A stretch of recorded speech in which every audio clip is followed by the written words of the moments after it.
Peoples, how's it going? How's it flipping going? Good morning, good afternoon, good evening, good night, good whatever the hell it is. Dobro utro, dobry dzień, dobry wieczór, buenos dias, buenas tardes, buenas noches, ¿cómo están todo? How's it? How is everybody flipping doing? Cheers, cheers. Drinking my midnight evening yerba mate drink from South America. Good stuff, good stuff. But anyways, this is not financial advice. I'm gonna switch the camera to the stock market screen and we'll see what the hell is up in the stock market. We'll kind of sort of halfway see what the hell is up in the stock market. Gotta adjust this thingy so it kind of works a little bit better here. So it kind of views the screen here a tiny bit better with my flippin' Stone Age technology here. Make something kind of sort of halfway work a little bit. Hey there, 816-year-old. How's it going, man? How's it going? Hopefully everything's all good.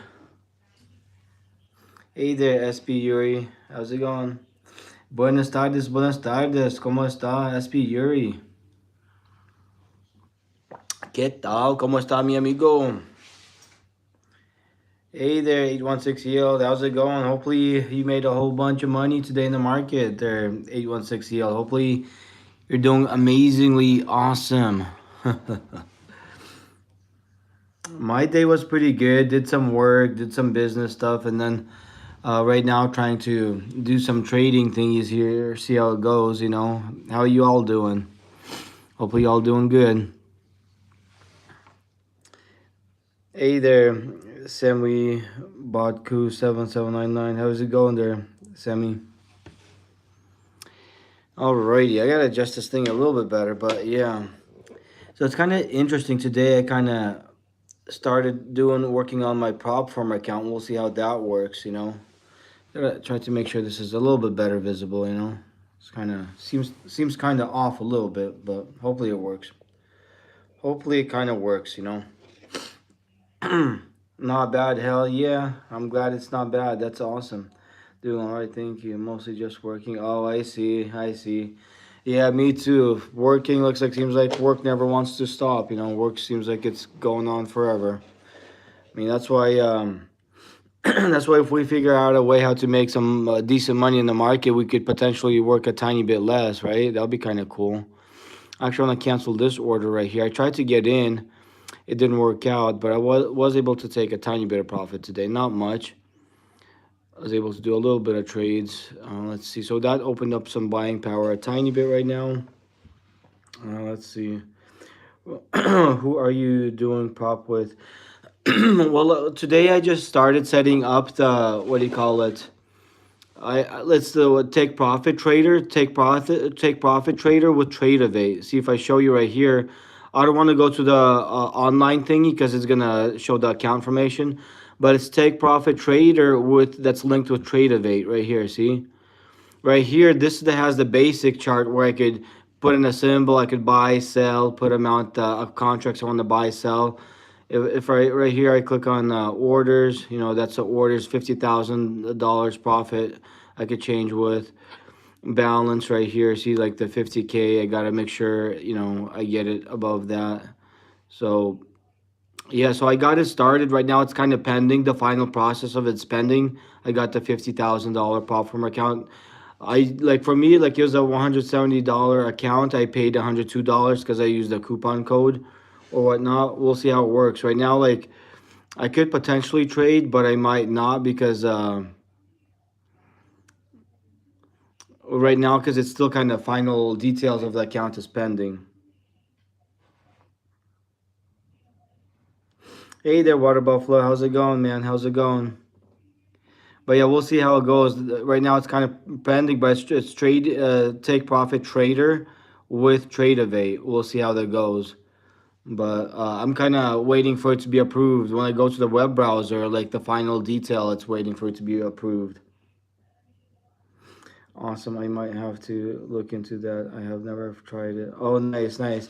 Yeah, once it's fully approved, I might do some of that live trading with that take profit trader. See how it goes. I'm gonna try to pass that eval account because then once you pass it, it's like less of a risk. You know, the biggest risk is you have the money that you paid into the brokerage, which is under $2. But then once you pass that eval, you could make it. If you make $100,000, you could take most of that. How it works with a take profit trader, you take 80% of the profit, and then take profit trader takes 20% of that profit. So that's once you pass the eval. But we'll see how it works. You know, I'm just kind of getting started with it. I'm waiting for it, the pending part to fully be approved. I already paid for it and everything. Just kind of waiting for the last steps to go through, and then I'll be ready to trade. We'll see how it goes. We'll kind of see how it goes. But I'm kind of excited. See, I'll try to pass that eval. I'm not sure if I'll do it or not, but I'll try. Isn't that what Lance uses, or does he use something else? Yeah, yes, that's what Lance uses. He's the one that kind of recommended for me to try it. So today I finally decided to kind of try it. So I started setting it up. So most of it is all pretty much set up. I just got a tiny bit, like the last pending part, to be approved, and then that's about it. You know. But for me, the majority of it, like I could trade it on the tablet, I could trade it on the phone, because if as long as you have the web browser, which the phones and tablets and all that stuff, it has that. I could trade with that, you know, so it'll work regardless. How are you doing there, Water Buffalo? Are you in any of the micro gold trades or any futures trades today, Water Buffalo? But yeah, I made a little bit of money on the SoFi trades and some other. I didn't do too much trades today, just very little. Just very. So right now, it looks like for the day it's down $118, which is not much, but in general, the whole balance is kind of moving upward, which is not too bad. I want to see where gold is sitting at right now. So futures at 108. Let's see here. I hope you do show some when you start. Yes, that's. I'm planning on doing that. That's one of the reasons, because kind of like when I started doing futures, like I started doing futures on Robinhood here live in front of everybody, and like a lot of stuff that I start doing, new stuff that I don't know, I actually start learning and figuring it out as I do the live stream. So we'll see. The same thing. I'll once the take profit traders all set up, I'll probably do that here live too, like when I get the chance, when it's like all fully approved. Yeah, I'm longing right now. Oh, I see. That's awesome. That's pretty cool. Let me see. So longing right now. Maybe I might try to do a little bit of that too. Uh, let's see. Maybe I might try to buy it from. Let's see. Limit order. Let's see. One from 4-4. I'll try to go from 4440. I'm not sure if it'll get, or from 4445 maybe. Maybe from 4445. 4445. Copper futures make sense because not so much. Oh, really? Late. I might try to do the copper futures too. I'm kind of more used to the gold right now, so I might try to stick with the gold. But yeah, copper futures does also sound pretty fun. I think, especially like once I set up my prop firm, I'll probably do multiples. I'll do maybe some copper and gold, and maybe a tiny bit of silver. It depends. I'll just have to try to manage it right, but I'll try to do it all. But yeah, copper does sound pretty interesting. For I'll try to go from, like, see, buy one. Let's see, limit order one from 4 or 0.0. Maybe see if that fills. If that fills, maybe I could try to do something with that. 4440.0. It might take a while to get there, but I'll try. See what happens. Let's see. I'll go look at the copper futures. Let's see, futures. Oops, I spelled it wrong, but there it is. Let's see, metals futures. Okay, copper. So it might have to be the micro copper if they have it. Yeah, right there, the micro copper futures. So if I do the micro copper, potentially maybe it might continue going up. Let me see here. Yeah, it looks like it's kind of low, so potentially it might go up, but who knows? But just for an example, I'll see how much it costs to do one. Let's see, I'm not gonna do it one right now because I'm not really sure to how it moves. Gold is slightly a little bit easier to predict just because how it moves and stuff like that. Yeah, the micro copper. I'm trying to see how. So yeah, just one contract of this. Yeah, it's way cheaper. It looks like it's easier to trade this versus the other one. So it does make sense. It really does kind of make sense. So like I might do some of this. Maybe one of the next days. I'm not sure if I'll try it today because having multiple plays with playing with real cash is kind of hard. But yeah, it does sound pretty nice, pretty decent, especially that like it costs way less. You could do more contracts on that. Definitely, I like that. But I'll try it like maybe a little bit later. Right now, I'll see how gold plays out at the moment. Let's see.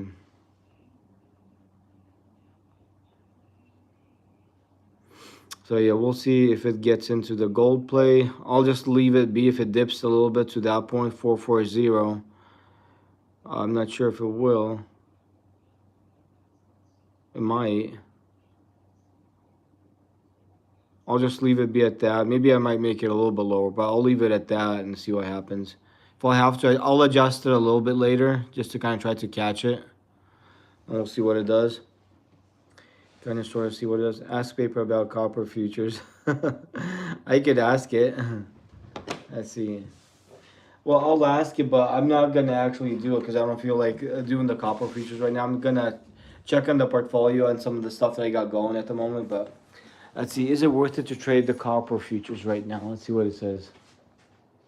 So the paper says yes, that it's worth it to trade, but like I said, I'm probably not gonna trade it at the moment.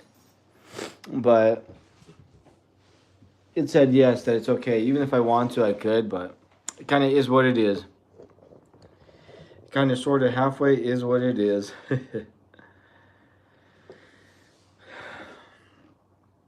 Paper is pushing. I know, right? It is pushing. I feel like you should try 445 because it hit 440. It could fall even further. Oh, okay. I see. I see. I could try 445. So right now it's pretty close to the 445. Let's see. Trade. Oops, not trade. Cancel this one. So it's kind of almost getting a cancel all. Yes, cancel. Trade by one. One at 5.0.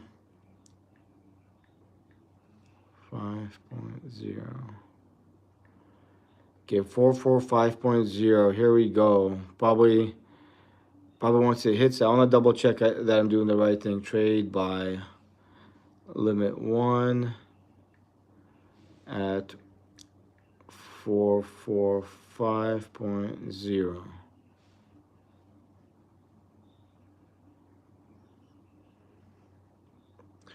I guess now that I'm in that thingy, it might try to go crazy a little bit. Probably try to hit it and go down lower, but we'll see what it does.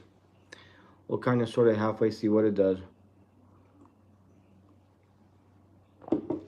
Looks like it's trying to get there. I wanna, what do you call it, switch my device thingy. Actually, I wanna check my device thingy real quick, see if that thingy is approved or not. Let's see, futures, oops. I'll check real quick. If it lets me. I guess it's not letting me, but it is what it. I'll check it later. All right, looks like it's about to hit the 445. We'll see what it does. So a few more points down. Looks, it's almost there. I think it's gonna hit it. Oh, it hit it, but it didn't fill though. 4450. It's hit it, but it didn't fill though yet. It's kind of weird.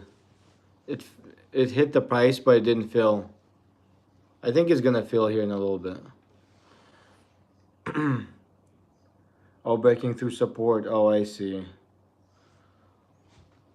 But it's kind of funny. It hit the price, but it kind of didn't fill the contract. I think it's gonna fill right now. Just a little bit more left, and it probably might fill.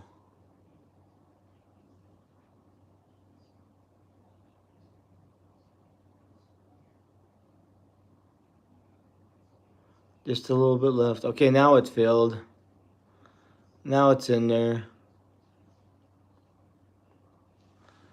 Now we'll see where it decides to go after that, huh?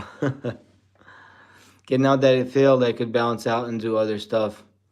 Explore other things while it's kind of running up a little bit. Looks like it's trying to run up a tiny bit, but we'll see. I'll bounce out and then I could work on other things. Hopefully it'll play out pretty good. Paper wants copper. I know, right? It sure does. Are you in a sell? Right now I'm in a buy. Like I'm going long right now. Obviously this is not financial advice and this is risky, but I'm going long, so I bought like I did a buy instead of a sell. But yeah, we'll see what it does. Looks like right now it's ahead a little bit. See what it continues on doing. We are both long. Yep, we are. Hell yeah. How far up are you planning to ride that one there, Water Buffalo? Okay, this one's -15. Oh, you think I should short copper? I think it's kind of, I probably could, but I think it's kind of too risky managing two risky positions at once, like gold and copper. I think that's kind of risky. I mean, it's doable, but it's a little bit risky, I think. Like to be able to catch and stop everything at once if you need to, it's kind of risky, I guess, in my opinion. But copper in general, like, potentially the general trend might be towards the upside, but who knows? Dogecoin. Let's see. Dogecoin's kind of down 1.72% today. It's kind of crazy. Oh, 460 out. I see. Maybe I should do a stop loss on my thing. And not a stop loss, but I take a profit at 460 just to be safe. Okay, so moving up a little bit. So 460. Okay, let's see. Trade, sell, limit order 1 at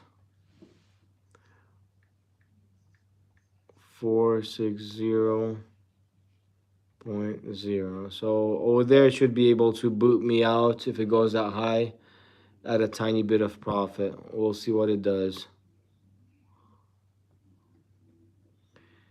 Once it reaches that, it should get out of that trade. Queued in. See what it kind of does a little bit. 4457 FTV. Oh, so 4457 might be safer, huh? Because it might not go all the way up and retrace down. That's a potential for sure. Just wait and get some SPX or next calls tomorrow. Go for it. Oh, so some SPX. Yeah, that'd be kind of fun. That thing kind of a little bit more risky, but yeah, maybe might be worth the risk a little bit. Might kind of sort of halfway be worth the risk, but we'll see what happens. We'll kind of see what happens a little bit, I guess.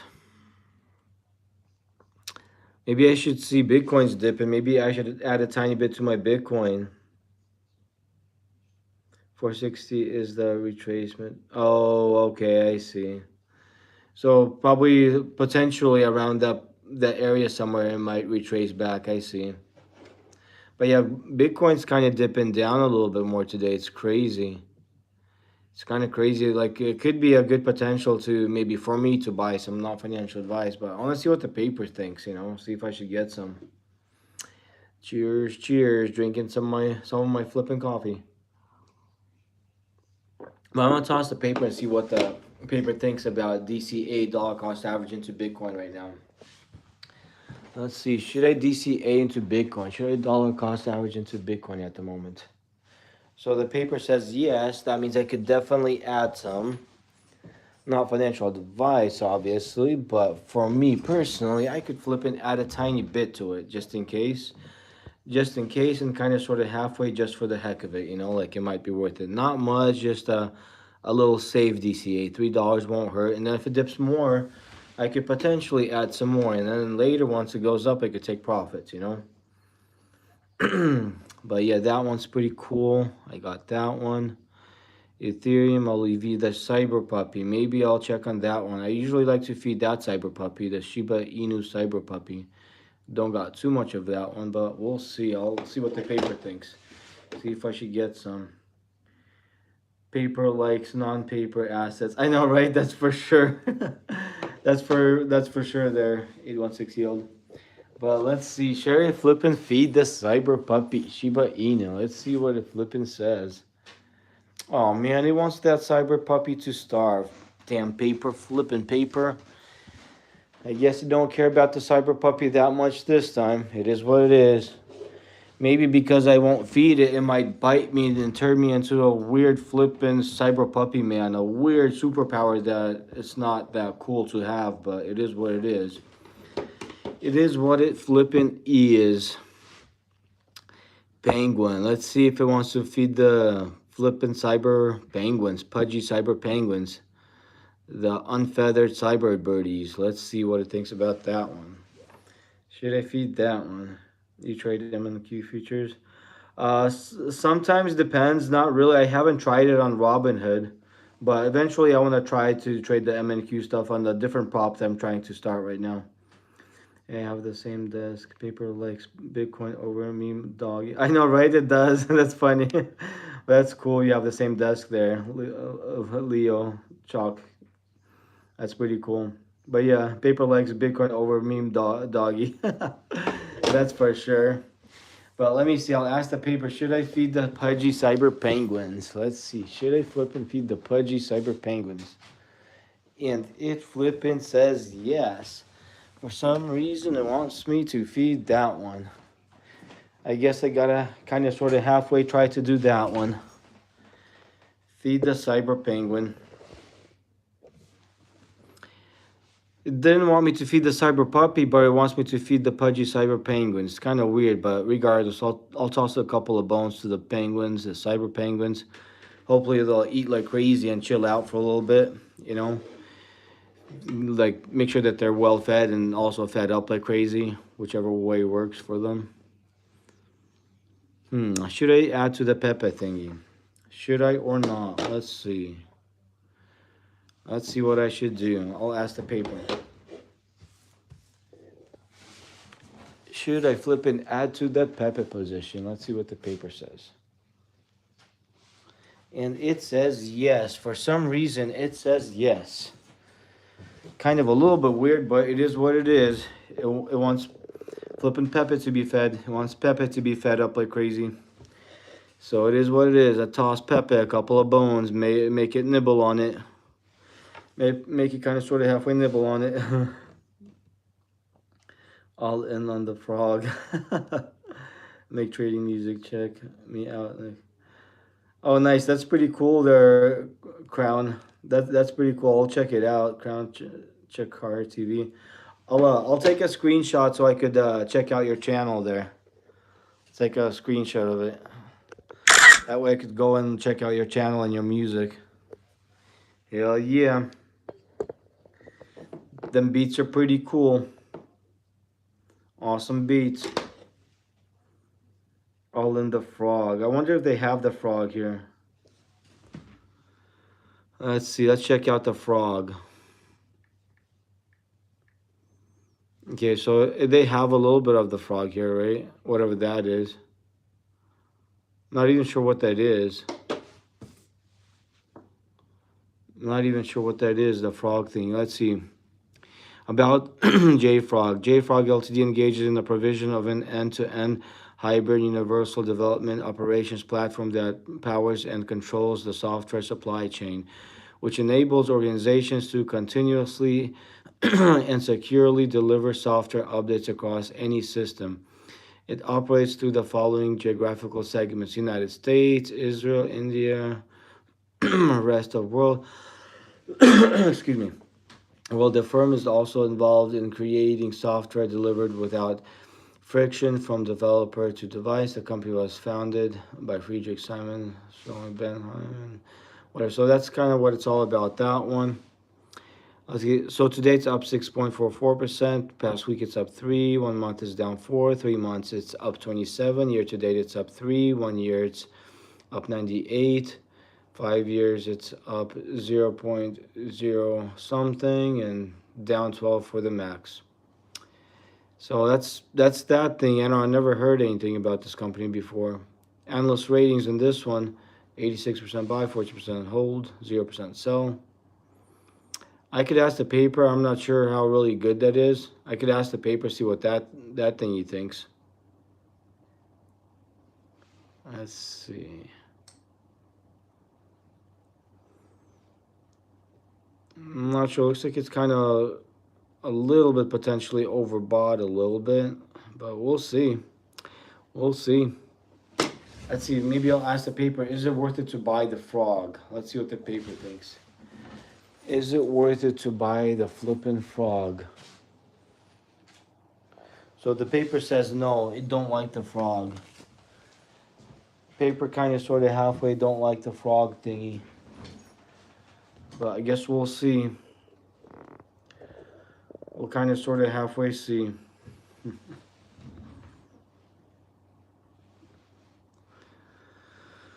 Let's see, maybe I could check out Tesla, see how Tesla looks like. What did Tesla do today? What app are you on? This is on Robinhood. Oh, Pepe is a frog. Oh, I see. I didn't know that. That's kind of funny.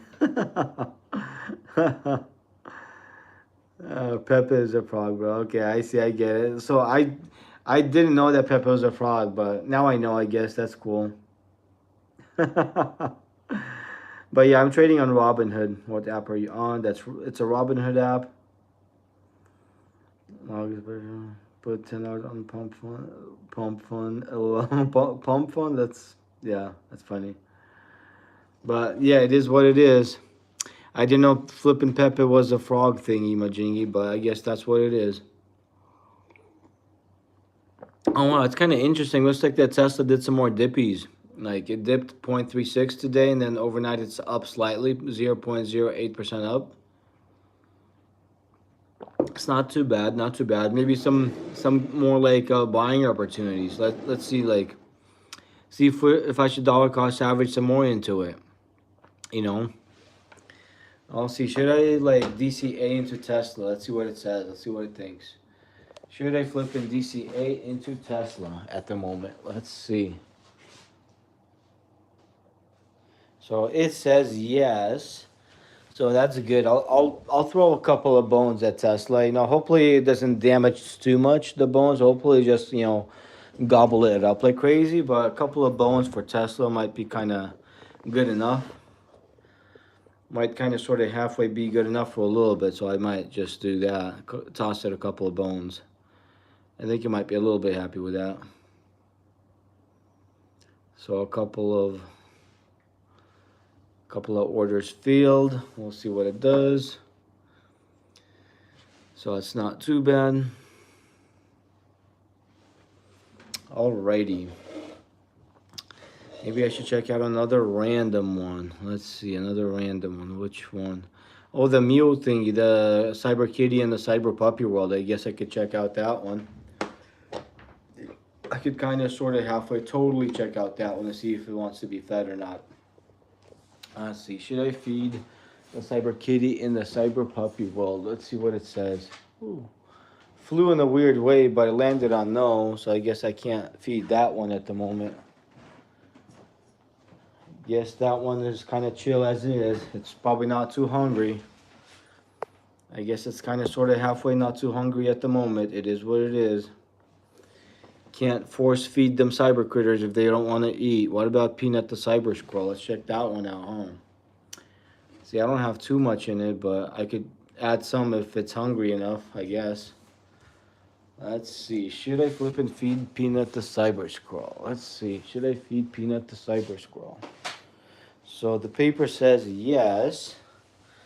The paper says yes. I could try to feed Peanut the Cyber Scroll. Hell yeah. Hell flippin' yeah. Alrighty, there we go, Peanut the Cyber Scroll. I'm tossing you a couple of bones. Hopefully you'll be happy for it. Hope you'll be grateful. Ask paper about Hood. Oh yeah, I could ask paper about Hood. I like Hood for the long term, especially if there's a discount on it. I got some SLV. Oh, nice, nice. That's pretty awesome there, Soda 40449. SLV is pretty good, especially for the long term. I could see the gold and silver going up for the long term. Short term, it could dip. Short term, anything could happen. But for the long term, I think it'll keep on going up. A good time, especially a good time to buy it on any little dip. The lower you could get it, the better. But regardless, for the super long term, I think it's good. I think I added a little bit too of the silver and some other stuff, just a tiny bit. Let's see, there's the Hood thing. So it dipped down a little bit more, so it might be a decent area to DCA into potentially. But short term, maybe it might go lower, but I don't know. Who knows? Let's see. For the long term, it might go back up to like over there, but it might take a while. But I kind of like it. Kind of like it for the long term. See, I could ask the paper if it's worth it to DCA into Hood right now. Let's see what the paper says. Let's see what the paper thinks. Is it worth it to DCA into Hood at the moment? Let's see what it says. So the flipping paper says yes. So I could add a little bit of that one. I could add a tiny bit of bones to that one. Obviously, this is not financial advice or anything. I'm just kind of doing my own thing and doing tiny little purchases of random things that the paper tells me to get, you know. So I'll buy a couple of bones, toss a couple of bones in that one. I think might be kind of sort of halfway decent. Alrighty, let's see. Got some so nice. Put a stop loss near your entry on gold. Oh, okay. You think gold might dip a lot there, S-Dub? I believe the price will come down a decent amount before it continues up. Oh, okay. I see. So you think it might be just safe to get out of the gold position right now? Because it's let's see here. Let's see. I mean, I could bounce out of it and go to a different price, but right now I put a take profit area at that amount, but right now it's currently down like $20. So it's not too bad at the moment. So to do a stop loss, like how do I properly do a stop loss? I could do it from the ladder, right? To do a stop loss, I could do it at 4. Maybe I could do a stop loss at 4420 possibly, right? Or 44 somewhere over here. Set stop buy limit. So I could set stop at this. So once it reaches that, it'll stop at that point, right? Oh no, do ladder. So right at your entry. Well, my entry was like 444450. So right now it's kind of below my entry. No need to lose. Also, just at the entry, like where I entered, I should do a stop loss over there, 4450.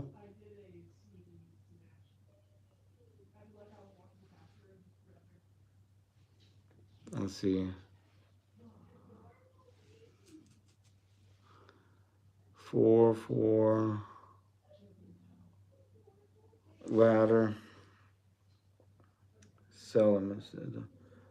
Stock market is closed. Not for the futures. The futures are open. But let's see, 44. I could go try to set a stop loss of 4450 where I entered for. I think this is where I entered the 4450. So I could sell it back at that price. You think? At 44440. Okay. Okay. Let's see.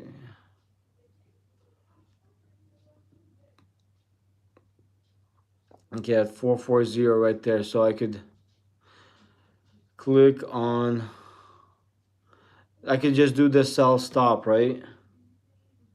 Don't do that. Are you just straight up guessing right now? Maybe half a dollar over. Half a dollar over. Looks like it's about to hit the price right now, like somewhere right here. I don't know. So stop, sell stop. Also, this one right here, I could do the limit, right? The one over here. So not this one, not this one. It's that one, right? Playing slots. Oh man. But it already went blue past it, so I guess I could kind of stay in it and see what happens for a little bit, I guess, right?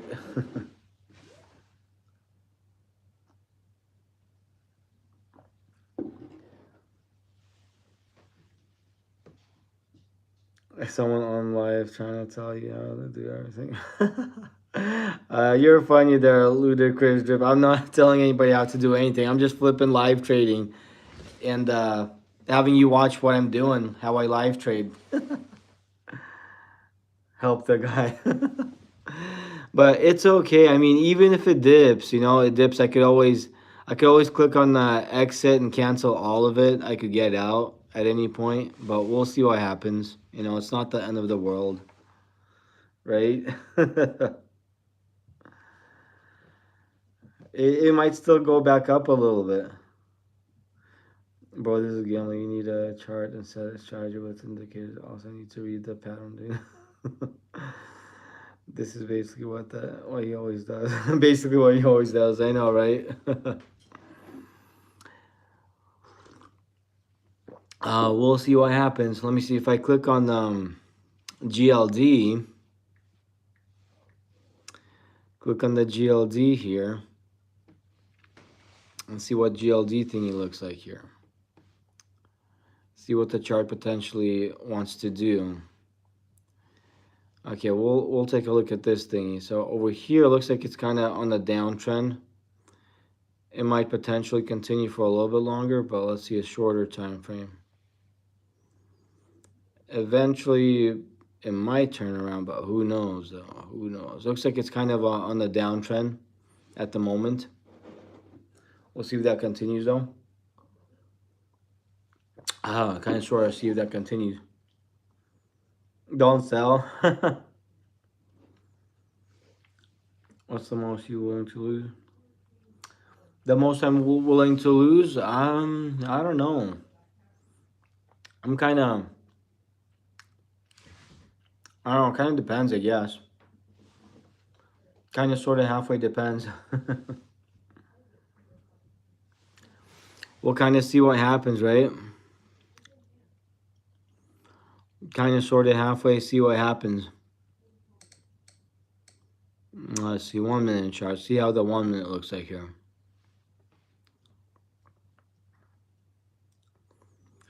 Yeah, looks like it's kind of downtrending, but on the RSI, looks like it's oversold. So eventually, for at least a little bit, it should go up, but we'll see when, though. We'll see when, but the trend is towards the downside at the moment. Trend is towards the downside at the moment. See how low it decides to get. I'll stay in it for a little bit, see what it does. Kind of sort of halfway, see what it does. Buy a little bit, ready to go up, just chill. Oh, nice. 4336 gap that needs to fill. 4336. So 4336, that's not too bad, but if it goes down lower, then that'll not be too fun. But I guess we'll see. We'll kind of see. Maybe just have a tiny bit of patience and see where it decides to bounce around, right? Kind of see where it decides to bounce around. Hey there, Varys Monroe. How's it going, man? Is this for real? Hey there, King NYC. Yes, this is for real. See, like, this is my hand. I'm real. I'm a person. If I pinch myself, it doesn't hurt that bad because, like, it doesn't matter if it hurts a tiny bit. But Yeah, I'm kind of sort of halfway real. I guess more than halfway real, but I don't know how you call it. Just at least kind of real, but it is what it is. I'm a little bit real. You you faded right now. I faded. How, like, what do you mean by I faded right now? How do you subscribe? Oh, you just click on the subscribe. I guess if you want to subscribe, I'm not asking anybody to subscribe. I'm just kind of doing my own thing here. But if somebody wants to, they want to. It is what it is. I'm just kind of doing my own thing on here, sharing what I'm doing. But yeah, I'm kind of sort of halfway real, at least more than halfway, I guess. You trade any forex pairs of S&P 500? Not at the moment. I started doing the prop trading. Like right now, I'm like in the process of doing the take profit trader deal. It's almost fully done. Just the last bit of it's pending. Then I'll try and see how that works. But at the moment, I'm just kind of doing the real live money trading. Like, you know, sometimes a little bit paper trading with real money. You know, the paper that has yes and no, and then they toss it, whatever it lands on. I kind of sort of halfway do sometimes, like the basic paper trading with real money, the fun way. You know, but we'll see what happens. You know, maybe I should throw the paper and see if gold will go back up into the profit zone and higher. Maybe I should ask that. Let me see. Will micro gold back up into the profit zone and higher? Let's see what the paper says about that one. The paper says no. I think the paper's not right on that one. Because I think eventually, if I hold the contract long enough, it will, but who knows? But I think the paper's kind of wrong on that one, but we'll see. We'll see what happens. Maybe I'll just stay in this trade for a while to see how accurate the paper is a little bit, right? Paper might kind of sort of halfway be wrong a little bit on this one. Bro living in his grandma's room. No, dude, I wish this was my grandma's room, but it's not. It's my own flipping house that I bought. I mean, I still own mortgage payments on it, but it's my own flipping humble old house, you know. Live action, I know, right? Money, real live action money bets, I know, right? Oh man, that's kind of funny. But yeah, that would actually be pretty cool if I lived in my grandma's house. You know, that way like it'd kind of be cheaper, you know, because even if I would pitch in on a rent or whatnot, but it'd be way cheaper. But here I gotta pay mortgage, which is still affordable, but it's kind of still gotta pay. PAMP incoming. Oh, nice, nice. This guy is. Whatever you think, there, crypto jungle.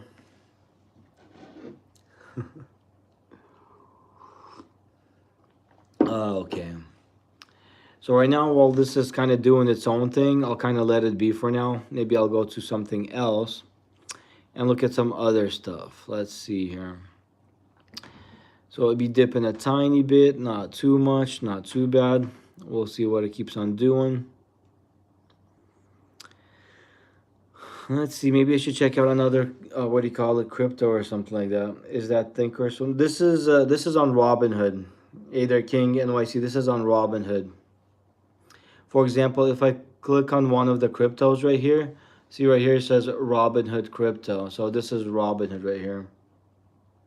Is this your side hustle? Yes, yes. This is kind of sort of my side hustle for sure.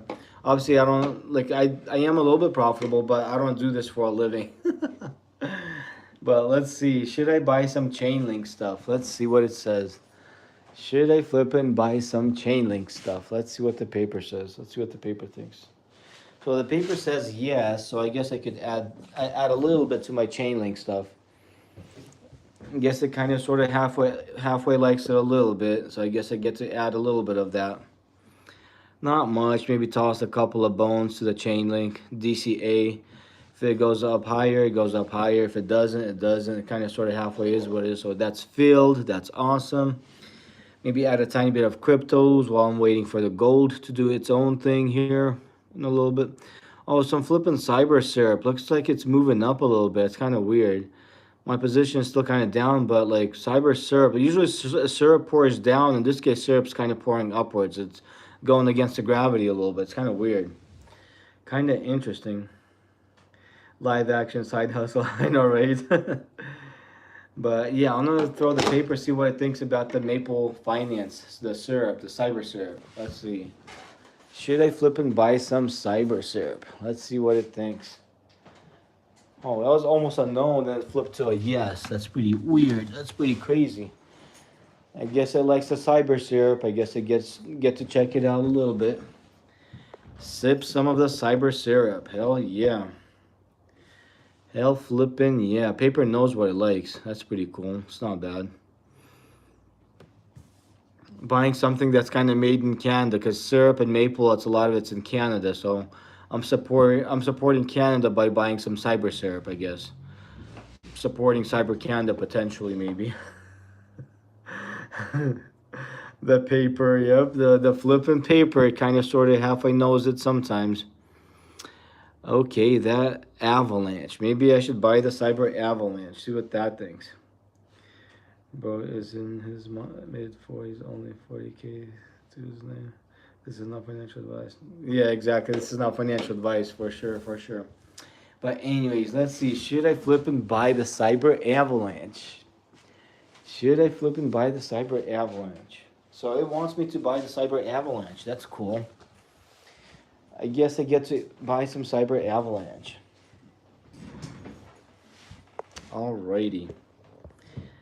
Buy some cyber avalanche. Maybe toss a couple of bones on the avalanche. Maybe make it roll like crazy. Hell yeah, likes that one. Okay, what I'm gonna do is put it on timeout.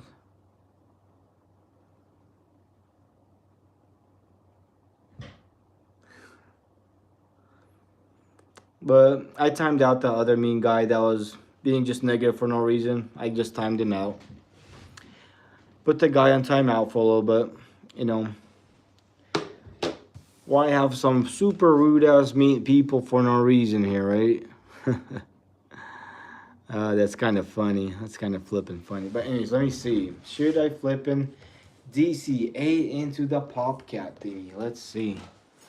Should I DCA into the popcat thingy? Let's see what it says. So it doesn't like that one at the moment, which is fine. It's kind of fine. It is what it is. It doesn't want me to DCA into the popcat thingy. It is what it is.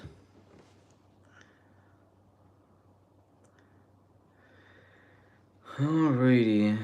Alright, any thoughts on the SHIB? On the Shiba Inu, let me see. Well, on the Shiba Inu, like, I don't have any, like, crazy ideas on, like, but usually what I do with the Shiba, like, I dollar cost average into it, like, roughly where it's at right now. Like, I don't put a lot in it, and then, like, eventually once it starts going up, once I like it, once I see it in the profit enough, I buy. I mean, I sell out at a profit, you know. So I don't have any crazy expectations from it. I just do little swing trades, DCA on the way down, and once it goes back up in the profits, I sell. You know, it's kind of like my plan around this one. But the paper told me not to feed it. I could ask the paper again, see what it thinks, you know. Let's see. Should I feed the cyber puppy? Should I feed Shiba Inu the cyber puppy? Let's see what it says. So that's the second time I asked the paper today. It says no, but maybe the paper wants it to dip some more before I add more into that one, I guess. Kind of thinking that maybe that's what the paper's planning or plotting or whatever or whatnot, you know. But yeah, I don't like, not financial advice or anything, but I don't have any crazy expectations from the Shiba Inu. I'm just kind of swing trading it and dollar cost averaging into it. What about XRP? DC on Fog and Giga? Hi, any thought? But XRP thing, I kind of like XRP. I'm more bullish on XRP for the long run. But I do still like swing trade it, like short term trade it, but I am kind of more bullish on it for the long term. Let's see, XRP. I used to have like quite a bit of it. I sold out when it was pretty high up. Right now I'm starting to DCA dollar cost average back into it. Actually, I forgot to ask the paper if I should actually add some of it today. I'll probably toss the paper and see if it wants me to add some. Let's see, should I add some to the XRP position? Let's see what it says. So at the moment it says no, maybe because it's gonna dip some more and it potentially wants me to get a better deal. Obviously not financial advice, but I'll just kind of dollar cost average into it.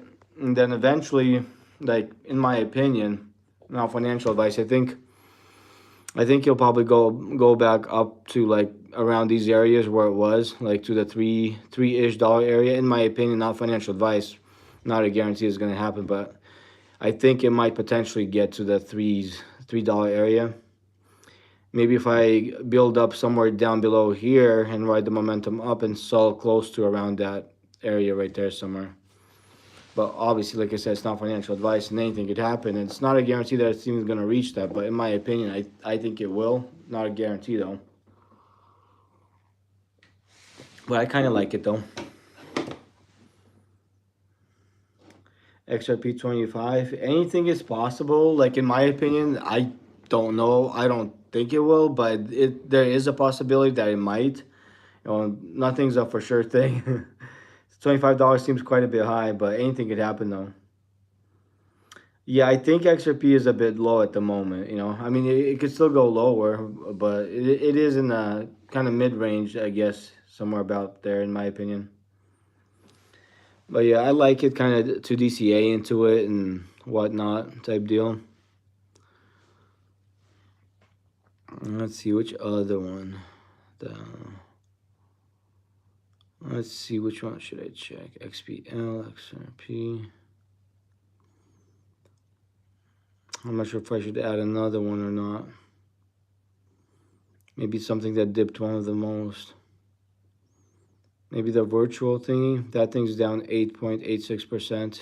I don't have too much of that one. Might be a good potential to DCA into. Let me see. I should ask the paper. Should I DCA into virtual protocols? Okay, DCA into virtuals protocol. Let's see what it says. Okay, so it doesn't like that one either. So I guess no for that one. I guess kind of sort of halfway no for that one.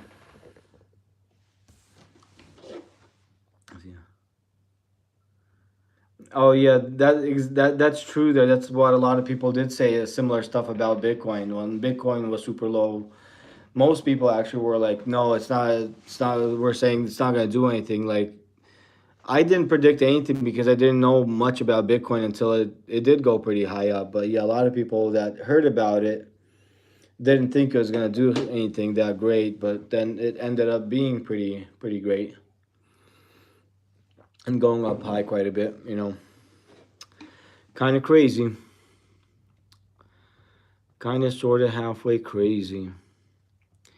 Maybe I should ask about the, let's see. Maybe I should ask about the SoFi thingy. So like it went up a tiny bit, then it went down overnight. I should ask the paper, should I DCA some more into SoFi? See what it says, see what it thinks. Should I DCA some more into SoFi? Let's see. So the paper says yes. Paper says I could DCA into SoFi a bit more. So I guess I could try to do a little bit of that thingy for now, see what it does. See kind of sort of halfway what it does a little bit. Let's see, buy. Maybe not much, maybe I'll throw a lucky number 7 at that thingy. Might kind of sort of halfway do it for now, I guess, for a long term. Let's see. I'm gonna check, maybe see how Walmart's doing. I like to check on that one once in a while. Okay, Walmart's still staying around, like going super sideways, still around the $112 area. It's kind of crazy. Just chopping around sideways over there. Just chopping around sideways. Let's see, NVTS, that one went up. I think I sold out of the, I used to have the cash secured put, I got out of that one at a little profit, not a lot, but a little profit I got out of that one. But I do have some shares on that, which is kind of down on it at the moment. But I'm kind of bullish on it long term. We'll see what happens. Maybe I should ask the paper if I should DCA into it, in the NVTS, see what it thinks. Let me see. Should I DCA into the NVTS at the moment? Let's see what it thinks. Okay, so the paper says yes. I guess I could DCA into this thing a little bit right now.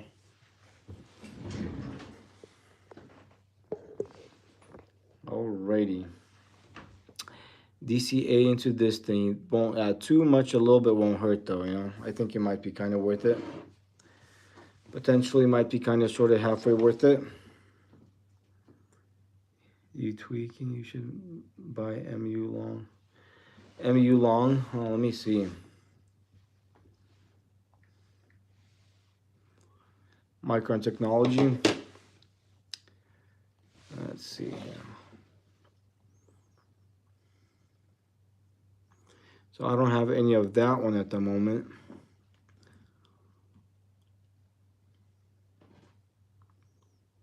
So the analyst ratings on that one, so 88.7 say buy, 6.8 say hold, and 4.5% say sell. It's the analyst ratings on that one.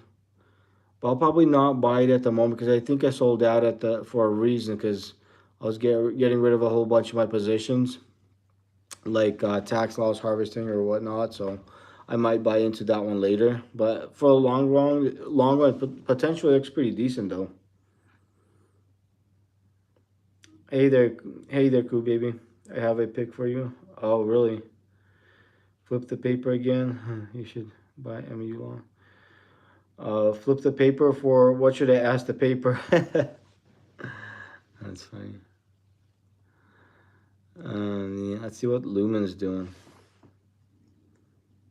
BHVN. Let's try BHVN. See what that is. BHVN. So what's that on Biohaven? Let's look at the chart. So today it's up 22%. 1 week it's down 0.60. 1 month it's up.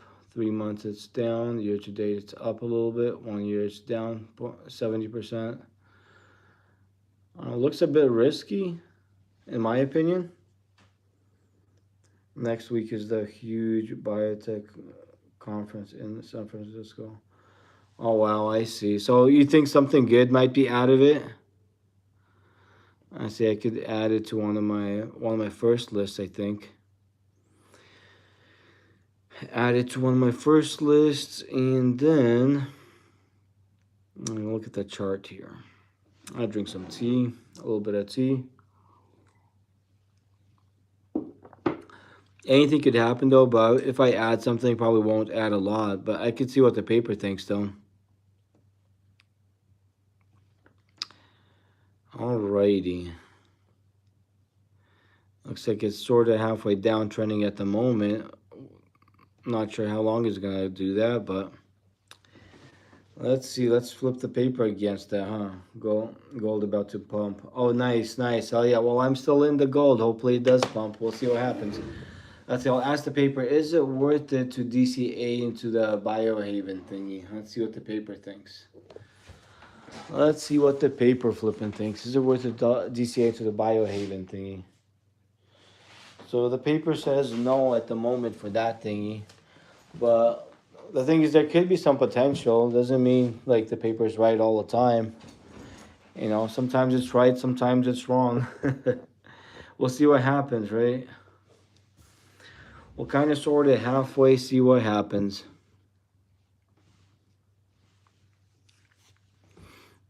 Let's see, maybe I should check out the TSLL. Oh, not that one. The TSLL.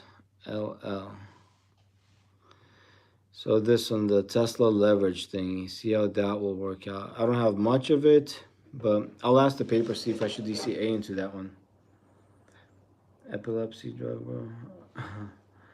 Oh, thanks for the $5 there, Cool Baby. Ignore the paper. Thanks for the 5 there, Cool Baby. Thanks, man. Hell yeah. Let's see. I'll probably add a little bit to this one, to the TSLL. It's kind of a risky one, Tesla leverage. But then I'll ask the paper if I should get some more of it. Let's see. Should I get some more of the TSLL?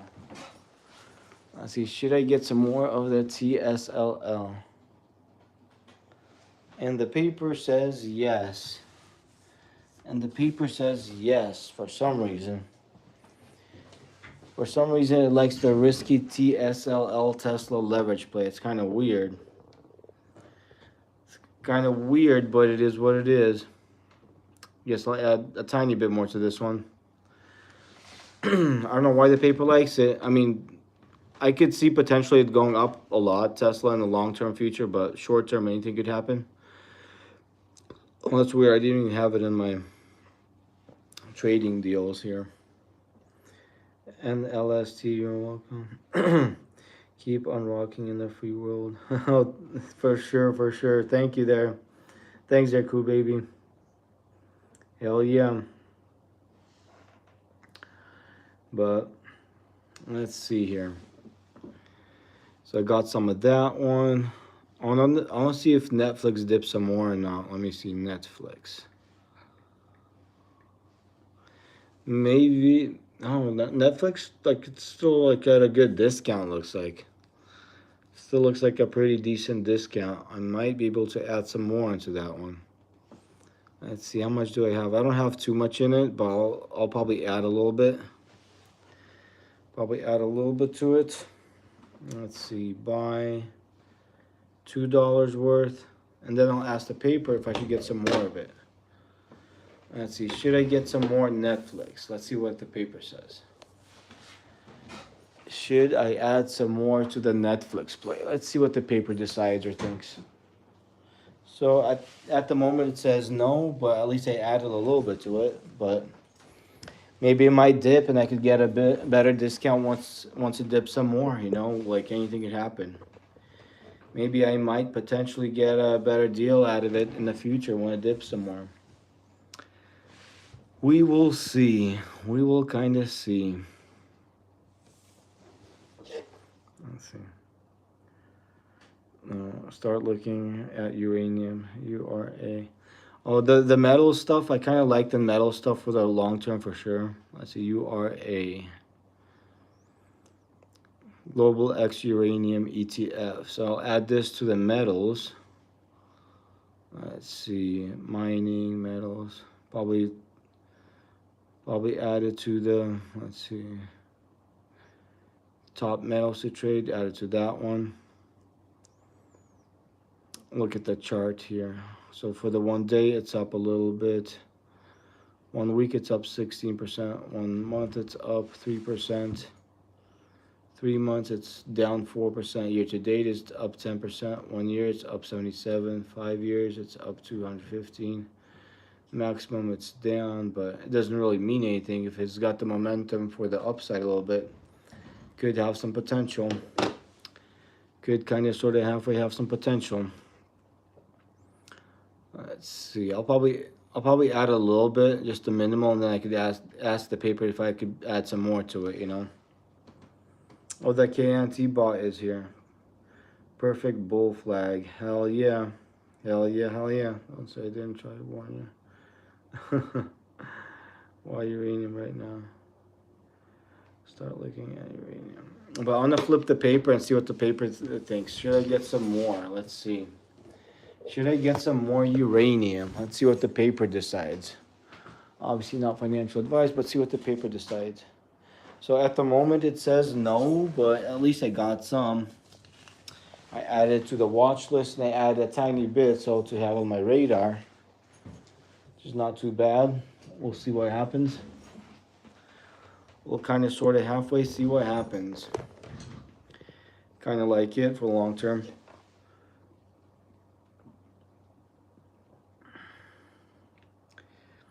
Uranium, I kind of like it for the long term. I mean, anything could happen, but the metals, they have lots of uses.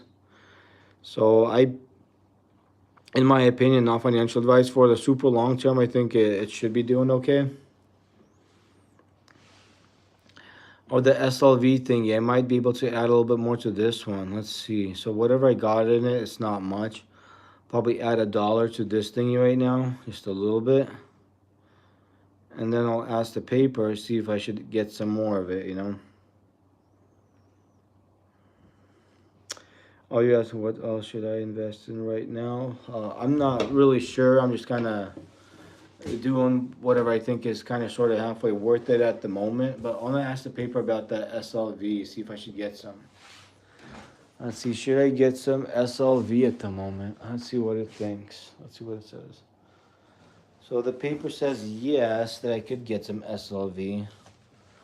So I guess I'll add a tiny bit more to this SLV thingy and see what it does. And kind of sort of halfway see what it does a little bit. See, add a couple of it.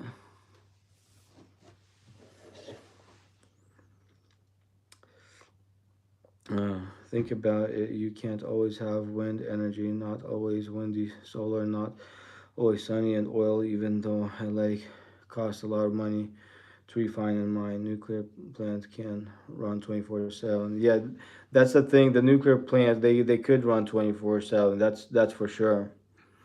And additionally, with Europe not taking Russia gas, they need other energy sources. Yeah, it definitely kind of makes sense, you know, in that aspect.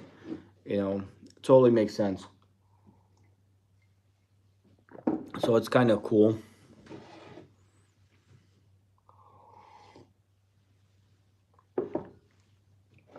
Okay, let me check out the, let's see, the GLD maybe. Or not the GLD, but yeah, GLD is fine. Maybe add some to the GLD. Let's see. So if the gold is dipping a little bit right now, I could potentially add a little bit more to it. Let's see, maybe add a little bit right now, just $1. And then I could toss the paper and see if I should add some more to it. Look at COPX or SLX. Yeah, I could check it out in a second right now. Let's see, should I add some more gold? Let's see. Should I buy some more gold, some more GLD? Should I DCA into that right now? Okay, so the paper says yes, I could do that. So I guess I could add a little bit to my GLD thingy and then see what it does. And then kind of sort of halfway see what it does. Add a tiny bit to the GLD. A tiny bit more, probably not too much, but something, at least something, might be better than nothing. Let's see. So COPX, let's try COPX. COPX. So Global X Copper Miners ETF. That looks kind of decent, you know. Let's read about it here a little bit. So COPX tracks a market cap weighted index of global copper mining companies. The listed name for COPX is Global X Copper Miners ETF. So I see. That seems pretty decent. Generally, it's trending up, so it looks pretty bullish. So I'll add like it to the, let's see, mining, and then I'll add I'll add a little bit to it, and then I'll ask the paper, and I'll see if I should get some more of it. Let's see, should I get some more of the COPX thingy? Let's see what it says. Should I get some more of the COPX thingy? So the paper says yes, that I could get some more of it. That's pretty cool. So I guess I could add a little bit more to it. The metals are kind of in high demand, so I could see it doing potentially pretty good. You know, obviously nothing's financial advice, nothing's a guarantee, but it could potentially do okay. We'll kind of see.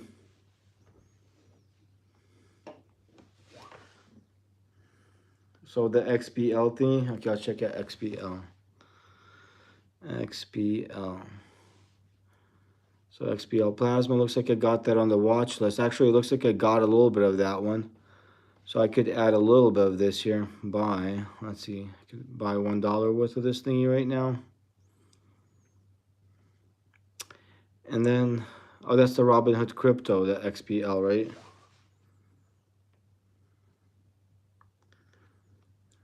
So the crypto XPL, right? Is that the one? So Plasma is a layer on blockchain purpose-built stablecoins designed for stablecoins from the ground up. Plasma pairs near instant fee-free payments with institutional grade security. Okay. I see, I see. I'll look into XPL.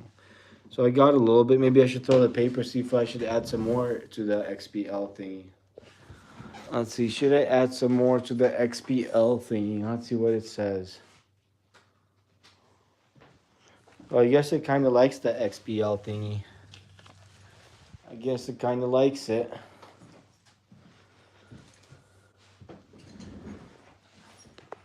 I could add a tiny bit more to this one, just a tiny bit. Not too much, but something that might be better than nothing. Oh, hey there, Rainer Velasquez, whatever the name is. How's Costco looking right now? Costco, let's see. Costco. So Costco's down today 0.74%, but it's up overnight 1.13%. You know, that's how it looks like today. Overnight moved up more than how much it dipped during the day. For the 1 week, it's up 3.18. 1 month, it's up 0.30. 3 months, it's down 1.78. Year to date, it's up 3.54. 1 year, it's down 3.39. 5 years, it's up 136%, and maximum, it's up 1,837. So it's not doing too bad. So it looks like it did move up at least overnight, so that's not bad. Looks like hopefully it's building some momentum up. I'm thinking about buying some Walmart too soon. Oh, nice. Walmart, like I like Walmart stock for sure, but I'll try to get at a bigger dip though. Like I'll try to put kind of more heavier on the bigger dips, but yeah, I definitely like Walmart. RZLV, let's see that one. Watch a video of some guy turned E50 into 100K in less than a month. Oh wow, that's flipping crazy. That's flipping crazy. RZLV, let's check it out. RZLV, let's check that one out. Resolve AI Limited, so that one's up quite a bit today, 7.26%. After hours, it's up 2.77%. Let's see, past week it's up 24%. 1 month it's up 16%. 3 months it's down 50%. Year to date it's up 24%. 1 year is down 16%. It's kind of like a new company, looks like. Listed on August 14, 2024. So it's like a fairly new company from what it seems like, from what it looks like. But it might have some potential though. Let's see. I could add it to my first list. And then maybe just for the heck of it, I'll buy a little bit of it. You know, not much, but something just to kind of see what it does. I started with 44,000. Now I'm at 91,000. Oh, that's all. That's flipping awesome there. Galapagos GDC. That's flipping awesome. Congrats, man. Hell yeah. Keep it growing. Try to turn that like 91,000 to like hundreds of thousands into millions of dollars, dude. That'd be awesome if you do that. Hell yeah. Keep on grinding, making them profits like crazy. Keep on grinding. Hell yeah. Gotta flip and drink some tea and coffee. Keep on doing your thing, making lots of money. Cheers, cheers. I'm drinking my mate drink. Ah, yummy. Good stuff. Good healthy stuff. Super thirsty for some reason.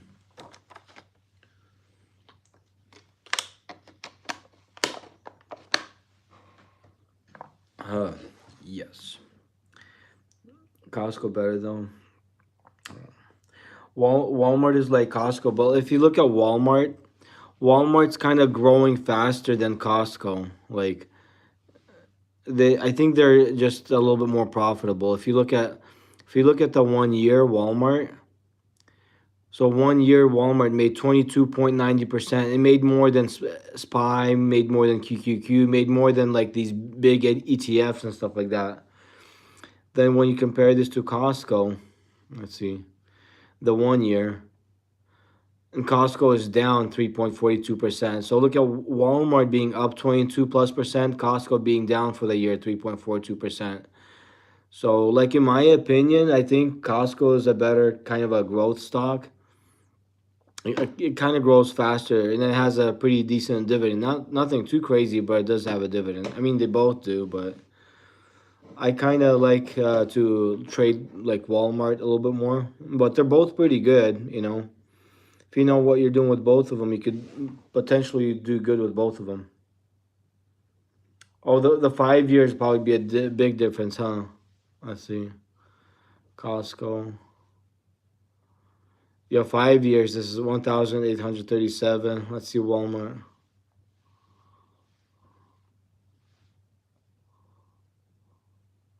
Yeah, for the 5 years. Yeah, for the 5 years, the Costco's like way more for some reason. January sales need to follow to find buying entries. Robinhood is a horrible platform disrespecting trading hours, position sizes, market information, trading fees, and the customers. I mean, I like I mean, I like Robinhood. I trade on Robinhood. It seems to be working just fine. I mean, sometimes it has its own moments where it's not doesn't do that good, but for the most part, I like the Robinhood platform. It seems to be working just fine for me. I don't mind using Robinhood.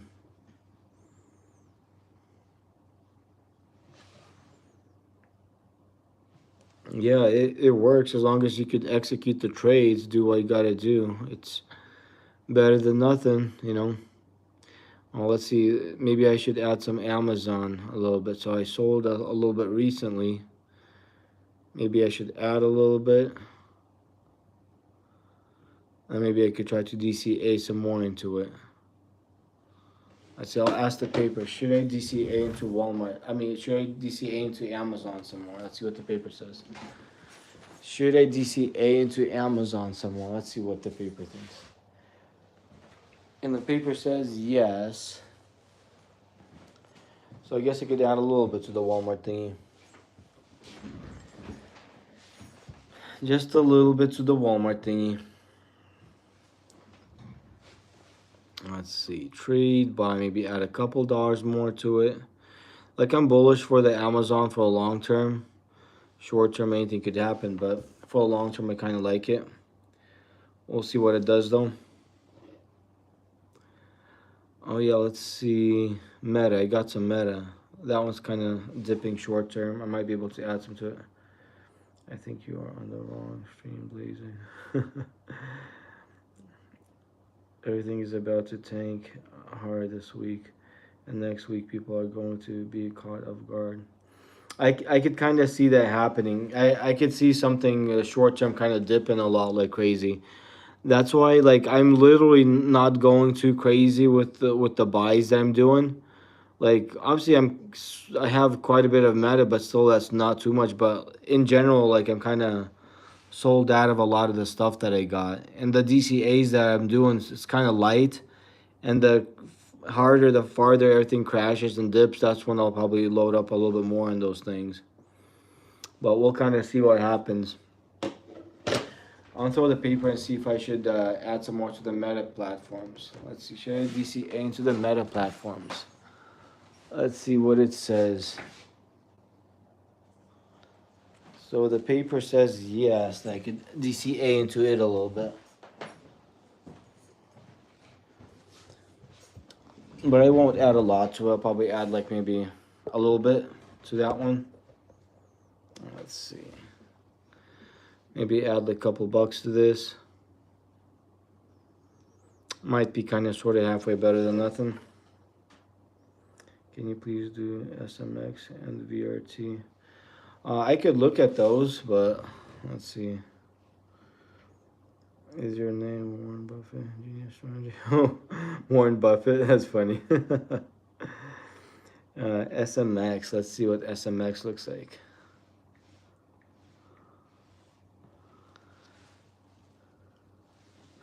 So SMX is $33 right now. It's up today quite a bit, 76%. That's a pretty decent move right there.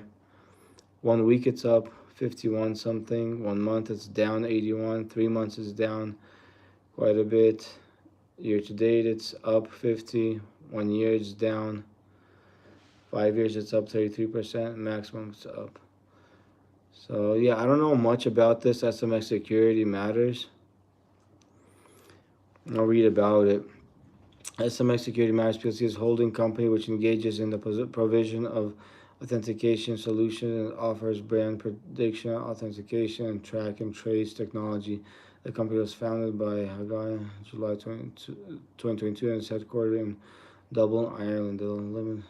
The listed name for SMX Security Matters Public Limited Company ordinary shares. Okay, I see. I don't know too much about it, but I don't know if you know some inside information might be kind of sort of halfway okay, but I know nothing about it. Let's see.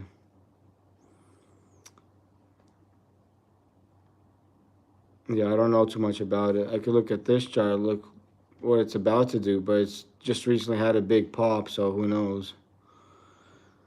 Usually what goes up must come down, so it looks like it's overbought on the RSI. Looks like it's got some downward momentum right now, but nothing's a guarantee, and this is not financial advice, but it looks like it's at the moment it's got some downward momentum.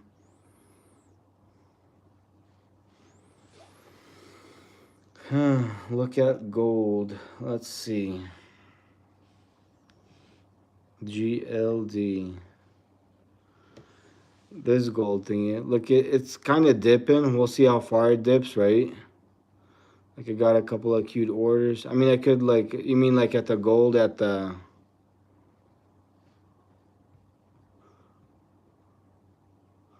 it's a little bit dipping, looks like.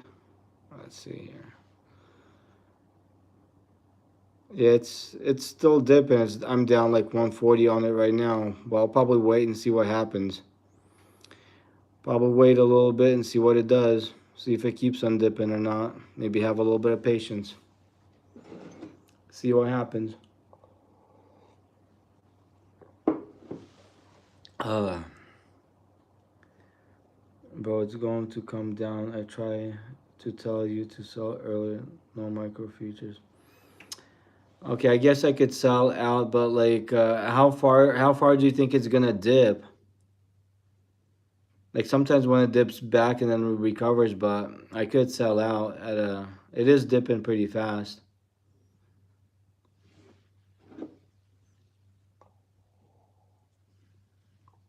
Um,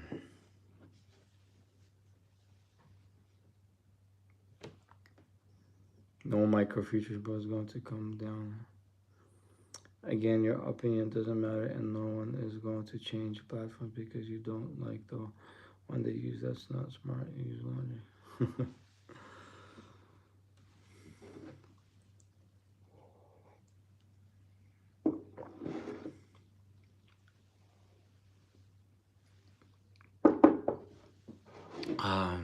Drink some of my drinks here a little bit.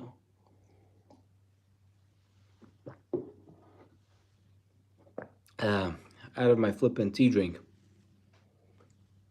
Got a little bit of coffee though. Got some more coffee. Got a tiny bit of mate drink.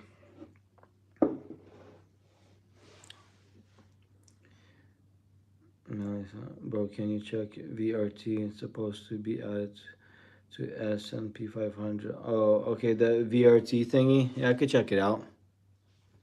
Let's see. VRT. The Vertiv thingy. I'm not sure if I've ever heard about that company or not. If by some miracle it comes back up to your entry, I would Jump out. Oh, okay, okay. That makes sense. It's probably a good idea if it does. Okay, laying down the rules. Thanks, big one. Okay, let's see.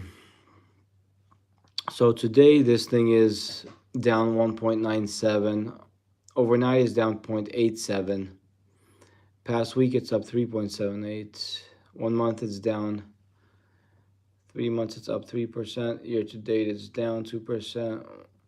1 year it's up 20 something percent. 5 years it's up quite a bit. Maximum it's up quite a bit. So looks pretty decent. But if it does get added to the S&P 500 or whatnot, like it could still potentially boost it up some more. But obviously anything could happen. Maybe I could add it to on one of my lists to watch it. I'm gonna read a little bit about it. Word holds co engages in the design, manufacturing, and service of critical digital status infrastructure technology for data centers, communication networks, and Okay, so it's kind of in that type of department. Okay, see, that's not too bad. I mean, it seems pretty decent, but yeah, if it'll be added to the S&P 500, most of the time that's pretty bullish. But at the moment, it looks like it's kind of downtrending. You can see the zigzag line going down, the MACD going down. On the RSI, it's oversold, but it still looks like it's kind of trending downward right now. Not financial advice or anything, but kind of what the momentum looks like at the moment. So, but yeah, it's kind of bullish if like companies like this do get added to the S&P 500, but it's still not a guarantee. Nothing's a guarantee if it will or not right away after that. So I don't know. It looks like it's kind of downtrending at the moment, but if it gets added, hopefully it goes up. But we'll see what happens.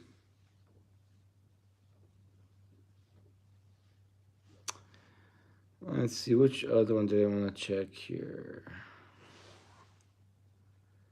Lucid Nicky, how's it going, brother? Oh, hey there, Weston, 5976. Not much, just trading here, trading away like crazy. Been a while, had to take a break from the market, was starting to affect my mental. Oh, I see. That makes sense. Yeah, it could definitely like do something crazy, a flipping market. But I'm glad you're back here. Hopefully, you're doing well there. Hell yeah, there, Weston NW5976. Hopefully, you're doing good. People should be going holidays. Holidays? Yeah, that's intelligent. Oh, yeah.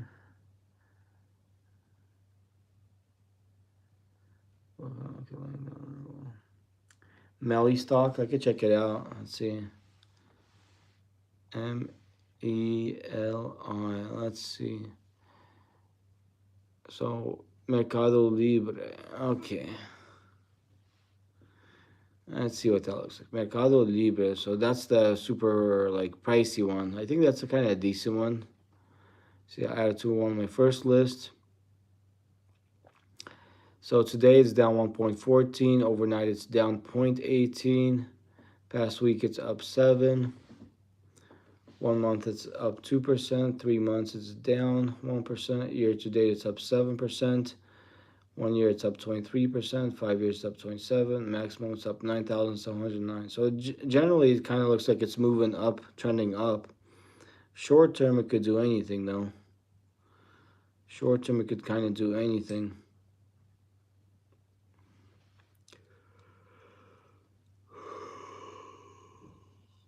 Looks like indecisive, kind of downtrending a little bit, but anything could happen though. No financial advice. For the long term, it looks kind of decent. Let's see, there's no dividend on it, but as long as it grows, it's pretty good. So the analyst ratings on this one, it's 89% buy, 11% hold, and 0% sell. Let's see if I click on a year again. So it's not too bad if you had put your money in it, held it for a year. Last year, you had it for a year. So at this point, you would have made like 23.32% on it. So it's not too bad. Big company. Mercado Libre and engaged in the development of an online commerce platform with a focus on e-commerce and related services. It operates through the following geographical segments: Brazil, Argentina, Mexico. So it's kind of like that thing. So it's not too bad. Looks potentially pretty decent for long term. We'll see what it does though.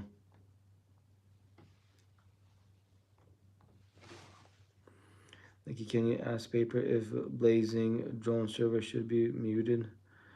Uh, yeah, I could ask the paper if yeah, I could ask it. Blazing drone service. Should blazing drone service be muted? Let's see what it says. The paper said no, that it shouldn't be muted. Oh man.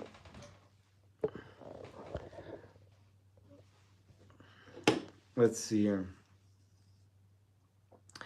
Uh, let's see, how much do you need to open a futures position on Robinhood? To open a position on Robinhood, like on the trade that I just did, it's like three something $1,000, I think.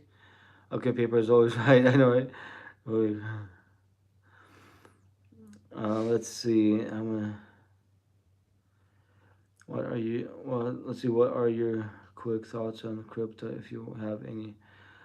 Let's see. Anyway, for those of you on Robinhood, it's bad for the market and just supports bad traders to make bad habits. I don't care if anyone changes or not. They still make more money. Hope you brought MSTR. I'm not sure if I have MSTR. Let's see how much the futures position on Robinhood.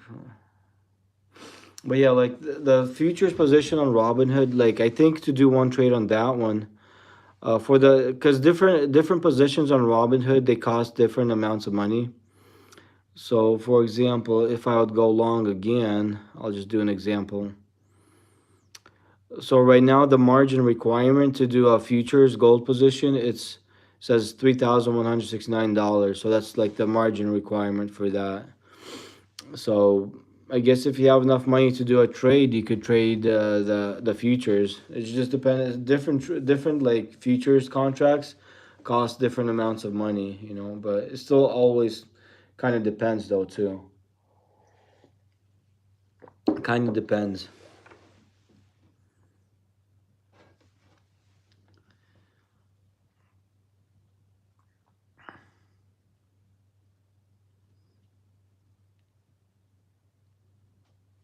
Let's see.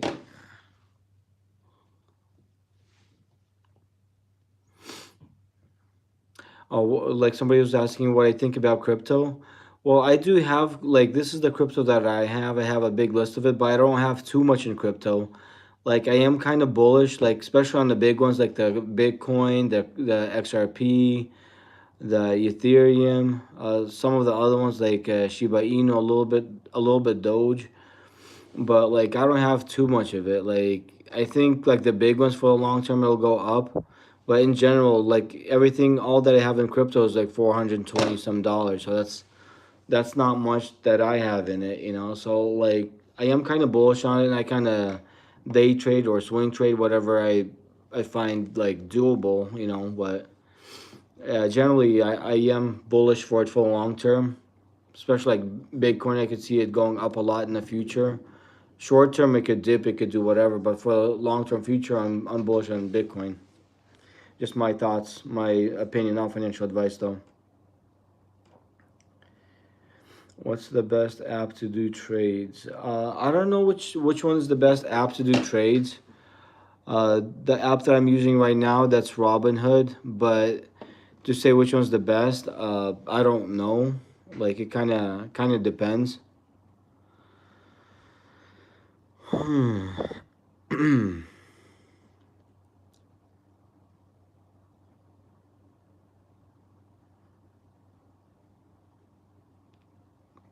Kind of depends. But I don't go too heavy on the futures though. But not the future, but the crypto. But I do like it though. But I don't buy too much of it though. Let's see here. I'll drink some more coffee. Let's see. Maybe I should buy a tiny bit of the Apple thingy. Tiny bit of Apple. Let's see. Buy one apple a day. Keeps 5 doctors away. Kind of healthy stuff. That's good. Hella good. Hella nice. Hell yeah. Actually, I should ask the paper, see if I should buy some more Apple. Looks like it's kind of on a discount. Maybe I could add a tiny bit more. As the what's the best one? What's the possibilities of a sell of tomorrow? Apples look pretty weak. Yeah, the Apple thing it does look pretty weak. But if I add a little bit, doesn't matter where it goes because I didn't add too much. If it dips a lot, then I could add more. You know. But yeah, it does look kind of weak. But anything could happen though. Looks like it's kind of on the downtrend. See the zigzag going down, the MACD going down, the flipping on the RSI. It's oversold, but sometimes that doesn't mean anything. Sometimes it could keep on selling. You know, who knows? Nobody knows what's gonna happen. I don't know, if, like 100% what's gonna happen. Nobody really knows. Invest in Trader Joe's. Hey there, Jesus Graciano. That's a potential there, right? The Trader Joe thingy. Oh man. But let me see. I'll ask the paper. Let's see what the paper thinks. Should I get some more Apple stock? Let's see what it thinks. Should I get some more flippin' Apple stock? Let's see what the paper thinks. Whether it dips or not. So the paper says no at the moment. Paper's telling me not to get some more of it right now. So it kind of makes sense. Paper's trying to be a little bit safe, I guess. Not too safe, but maybe kind of sort of halfway a little bit.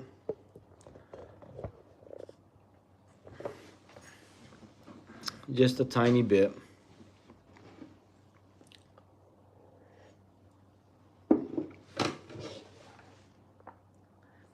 Paper eats organic. I know, right? That's probably true. The 816 yield. That's funny. Let's see. Maybe I should check out the Trader Joe's thingy, right?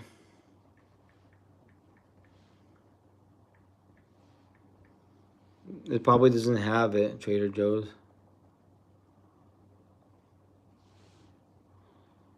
Yeah, I don't think it has a Trader Joe's unless it has a specific ticker symbol. You're drinking mate? Yeah, I've got some mate right here. I still got some. Yep. Still got a little bit. Now it's all gone. Now I drank it all. I know all the mate's gone. What am I gonna do? Whiskey, well, whiskey's kind of decent, but I don't drink it. I mean, it is pretty. I used to drink a long time ago, but I could check it out. Yes, hey, yeah, for sure. There, Francisco Corey's. Let's see. I should check out the whiskey thingy.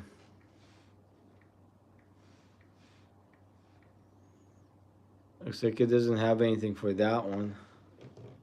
Oh, spirits, the commercial LTD spirits, maybe that one. That might be it, or maybe agency commercial spirits LTD. Let's see, E1. Looks like it doesn't have it. Brown form might be it. The closest is probably that one, but spirits. Let's see. Agencia Commercial Spirits LTD, an exempted company. The firm operates through the subsidiaries which engage in trading and wholesale of whiskey. This one's like linked to the whiskey stuff, but I don't know if it's worth it to buy it or not. Let's look at the chart. Up 1 week, down for the month. 3 months up. Year to date it's up. 1 year it's up. So it looks like a fairly new company listed on October 22nd, 2025. You know, somewhat of a new company. But I don't know if I'd invest in it or not, though. It doesn't have a dividend. Analyst ratings doesn't say anything about that one. Oh, good. Try. Ugh.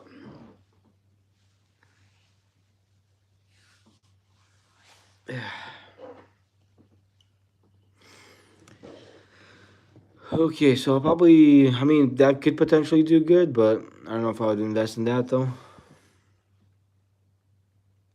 Oh, hey there, Mirrors Gaming. How's it going? Thanks for the gift, man. Thanks for the gift there, Mirrors Gaming. Thanks for the 100. Hell yeah. Let's see. Nvidia. Let me see what Nvidia is up to. So Nvidia is still hovering around the 188.54. So I still got the leaps options on it, but I'm not sure if I should dollar cost average into it. I think I recently sold out of it. I do have the leaps options on it. Hey there, thank you, SB Yuri, for the gift there too. Thanks. And Amir's Gaming, thank you guys for the gift.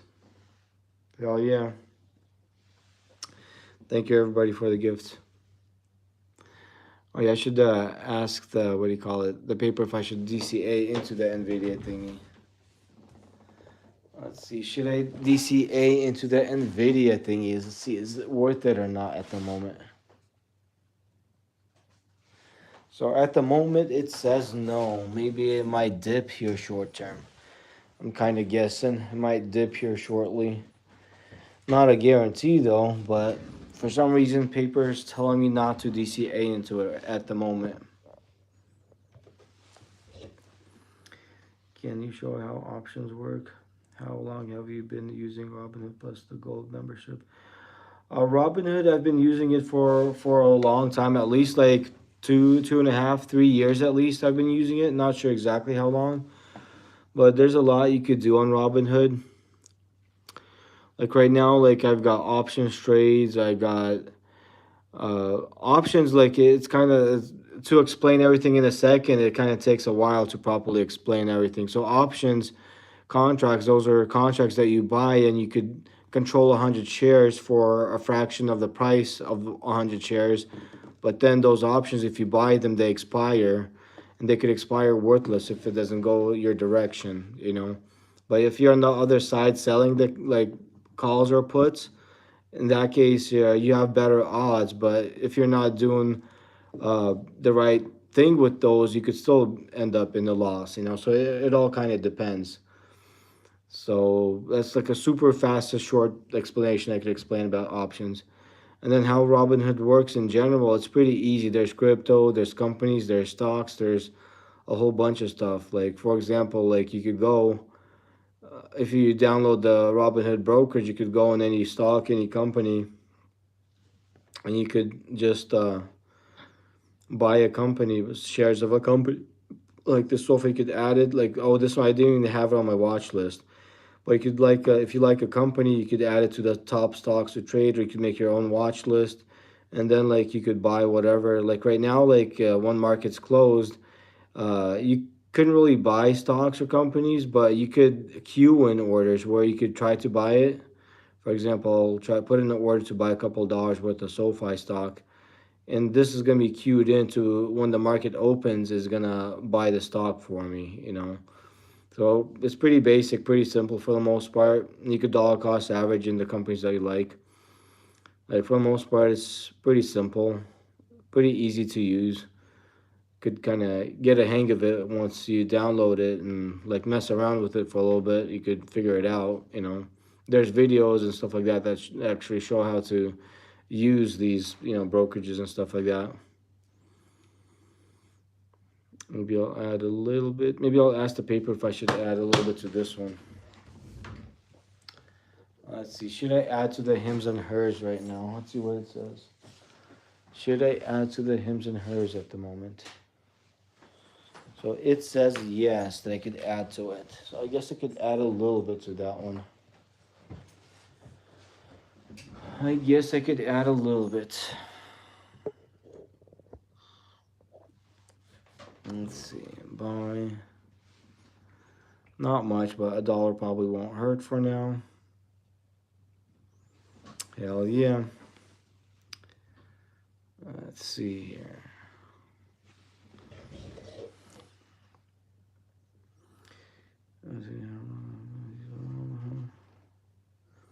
Silver squeeze PLD cold. But yeah, maybe there's a silver squeeze. I'm not sure. Maybe if it's going down, I could potentially add some more to it. The more dips. Actually, let me see where AGQ is. If gold and silver are dipping, let's see where AGQ is at. That would have been nice if AGQ is kind of dipping too. If it dips far enough, I could potentially add some more of that on a dip. Maybe do like a contract or something. But we'll see how far it dips though. Kind of sort of halfway see how far it dips. Let's see if I click on the futures, metals. Let me see what the silver's futures looks like. Okay, micro silver. Let's see, silver futures, the normal silver futures. So yeah, everything, the gold, the silver, everything's kind of dipping like crazy right now. Would have been nice to be on the other end of the trade, but it is what it is. I'm kind of going long, but it's dipping. But I'll stay in it. Maybe some momentum might build up for a little bit. We'll see what happens. Maybe I just got to have a little bit of patience in it. Just a tiny bit of patience. But this is silver though right now. I'm not in the silver play. This is silver. We'll see what it does. Paper is right. Hims has a lot of potential. I think so. Once in a while, I trade the Hims contract or the Hims shares. Like I like it. Once in a while, it does its thing. You know. Uh, Maybe if it dips some more, I could potentially add some more later to that one. But yeah, silver's dipping, gold's dipping. See how far down it's gonna dip. Maybe just for the heck of it, I might stay in it for a little bit just to see like where it's gonna go, what it's gonna do, type deal. You know, see what happens. Kind of, sort of halfway, see what happens. See where it goes, see where it travels, type deal. MSTR, so I got some of the MSTR thingy. I don't have a lot of it, but it kind of is what it is. PayPal, let's see, is PayPal recovering? PayPal still kind of on the dippy mode. I don't have too much of that, but I don't think I'll add any right now. I'll probably try to wait a little bit, see what happens. Google's going up, so Google's up for the day. That's pretty interesting. And overnight, it's up a little bit. It's not too bad. I don't have much of it, but if I'll add on to it, I'll add on to it later though. Let's see here. Nike is kind of dipping. How far did that dip? So 3.24% today. Overnight, slightly up. Yeah, I'll probably wait. I might add a little bit to that one later, but right now I'm just gonna stay away for a little bit.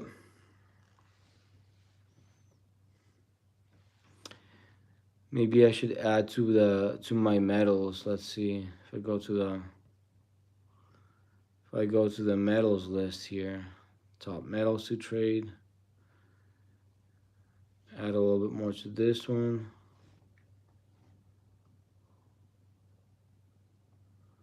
Okay, then I'll probably add a little bit more to this one. Not too much, but kind of sort of halfway DCA a little bit, you know. There's a tiny bit of a DCA. See some LAC. LAC, maybe add a little bit to that one. And then after that one,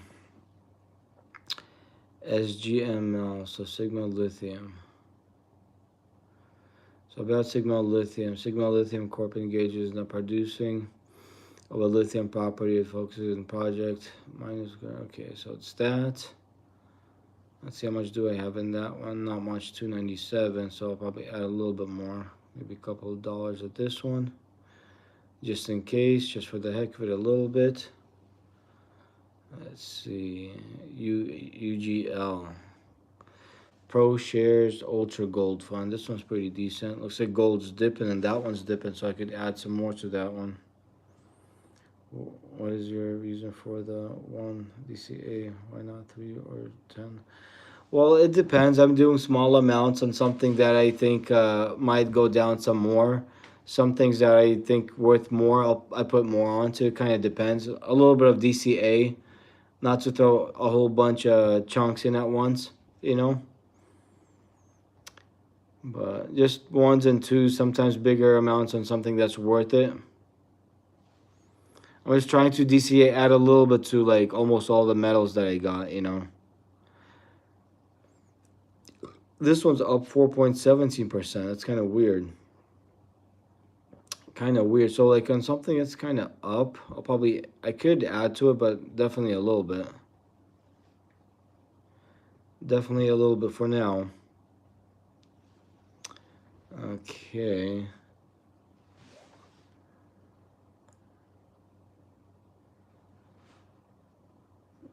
But he's DCA goat. DCA goat. That's funny. Look up U. I think I might have the quadruple U thingy. Let's see. Quadruple U thingy. Let's check it out.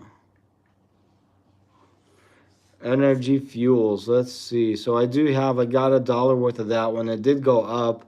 Whatever it went up, like I made a penny profit over there. See, that's funny. I guess I could add $1 to this one, and then on top of that, I could ask the flipping paper and see what the paper thinks. You know, like let's see, should I buy some more to the quadruple U thingy, to the energy fuels? Let's see what the paper thinks. Let's see what the flipping paper thinks. So at the moment it says no, but at least I added $1 to it. So that's a little bit better than nothing. Kind of sort of halfway better than nothing, a little bit.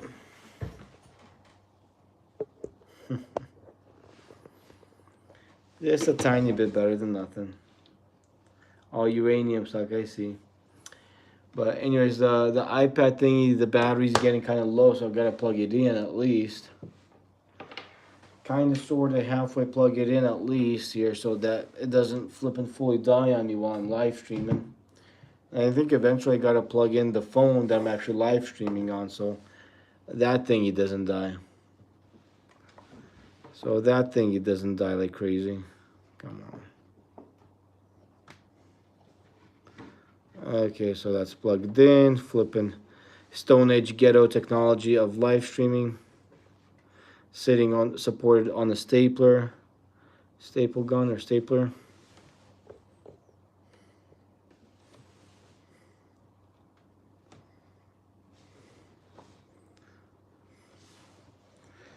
Flipping, you gotta make it kind of.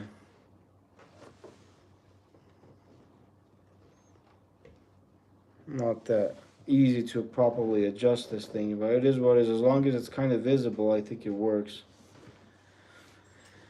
Okay, hopefully that works. Yo, Nvidia is up at 500. Check it. Nvidia is up. What do you mean up at 500? It's definitely not the same. Only scared because it was consistent with $1. Consistent with $1. That's funny.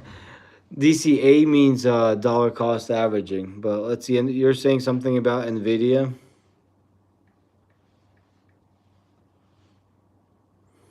So what about Nvidia? You're saying something about Nvidia 500. I'm not sure what you mean by that.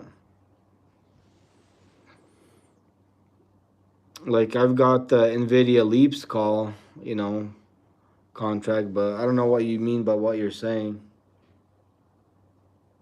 I got him. Oh, that's funny. Oh, you thought like I didn't believe you that Nvidia was at 500. I thought you wanted me to look at it for some reason. Didn't know why you were saying it was 500. It's kind of funny. But I checked it out though. Oh, so you want me to buy $500 worth of it? Okay, I see. Just kidding. Not at the moment. Oh, that's funny. Maybe I should buy some, like, to make it follow the trend. I should put a whole bunch of 6.7s in it, and then maybe it might make it go up. It might make it follow the trend a little bit. You got me, bro. I know, right? That's funny. It is what it is. We're just having fun on this live stream a little bit, right? Oh man, that's funny. Oh, the SBSW, I think's pretty decent. If that's on a dip, I could add some more on a dip. I kind of like that. Probably might not add too much, but might add something. Let's see. Add like a couple dollars to this thingy at the moment. Do you invest in Bitcoin? Yes, I do. I have some money in it, not too much. I kind of like swing trade it. I like dollar cost average when it goes down, then I sell it when it goes up. Alrighty, let me see. Should I buy some more of the SBSW thingy? Let's see what the paper thinks. Should I buy some more of the SBSW thingy? Let's see. So it says yes. So I guess I could add a little bit more to that one. A tiny bit more to that one. Maybe just for the heck of it, I'll add like $3 this time. The more dips, the more I could potentially add to it. We'll see what it does, what it decides to do.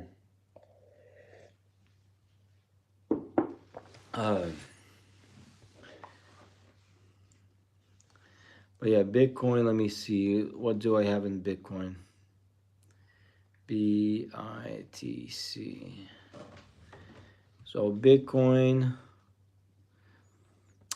what I got in $22-ish, something like that. So that's not too much, but I used to have a lot more. I recently sold out and I started to kind of dollar cost back average into it. You should hold, especially with the dollar losing its value. In 10 years, Bitcoin will be worth 500,000, and that's on the lower end, in my opinion. What's your thoughts? I kind of like on the same page. Like I could see it being like maybe 150,000, 200,000, maybe in like 1.5, 2 years, roughly. Obviously, that's not financial advice or anything. It's my opinion, kind of what I think, but. Uh, who knows what will happen? That's just what I think. For the short term, they could actually dip. It could do crazy things, what it usually does. But for the long term, I'm bullish on it. I think it'll go up. But this is not financial advice. Nothing's a guarantee, though.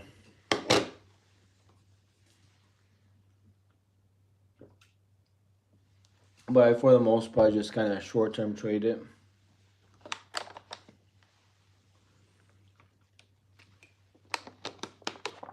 Gotta drink some liquids. A bit dehydrated.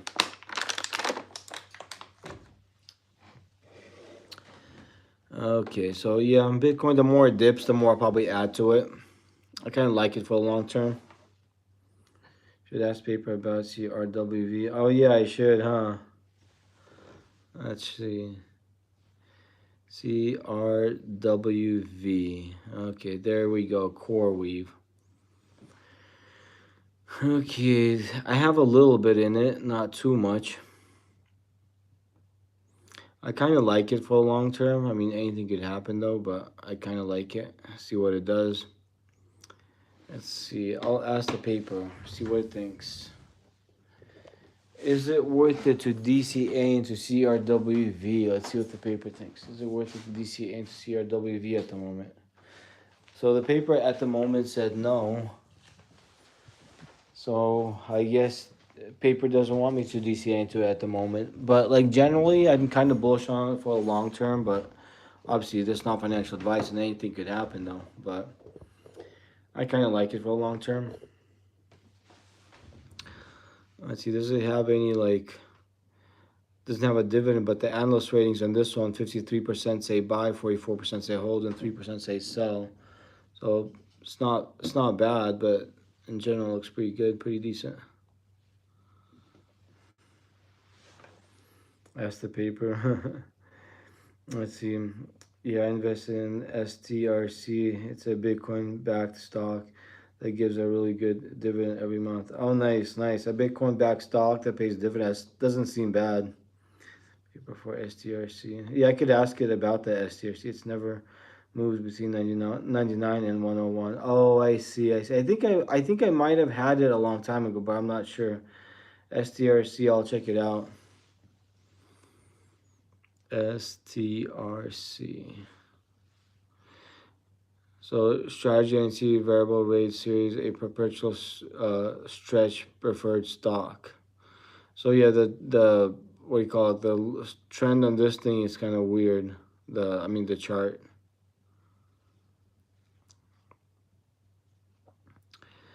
So strategy agency engages in the provision of enterprises analytics and mobility software. The firm designs, develops, markets, and sells software platforms through licensing arrangements and cloud-based subscriptions and related services. Product packages include Hyper. The company was founded by Michael J. Saylor and Sanjeev K. Bansal on November 17, 1989. So looks pretty decent. No dividend on that, but oh, so it does pay a dividend, right? Right here for the dividend, it just has a line. Borrow rate 7.25, so a big borrow rate.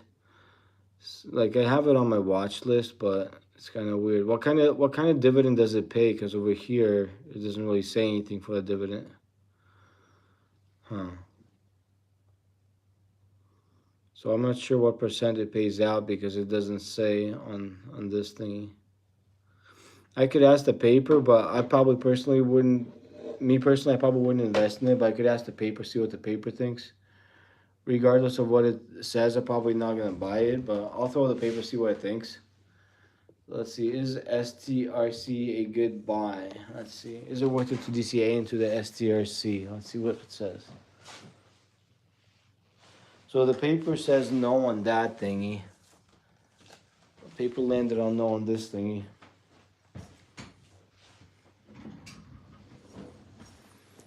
Paper kind of sort of halfway says no on that thingy.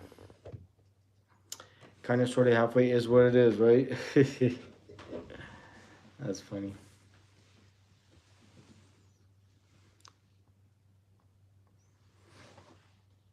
Let's see.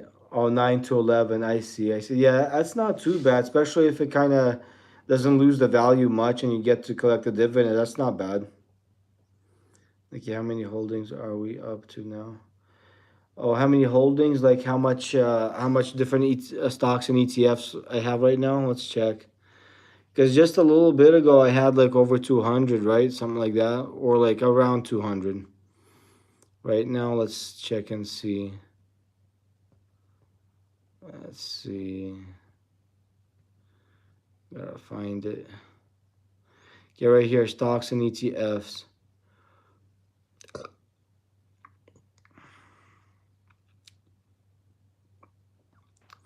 Where's the number? Does it not have the number? Hmm.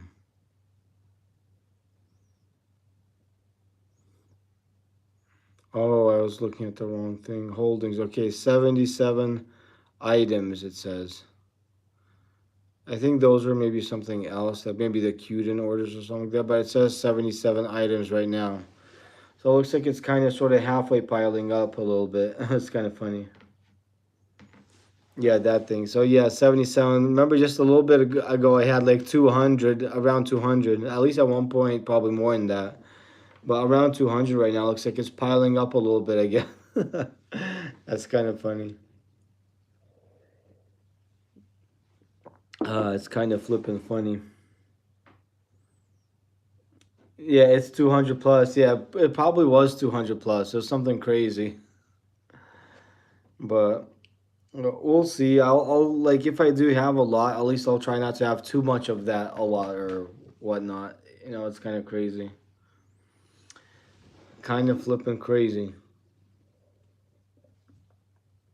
I drink some more of my coffee thingy.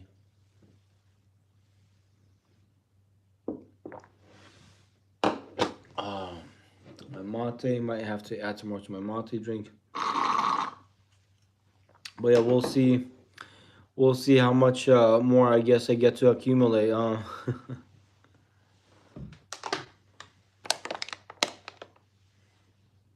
Add some more water to my mate thingy.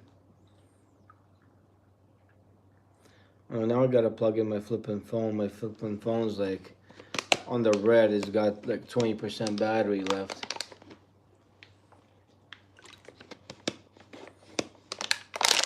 Flipping 20% battery.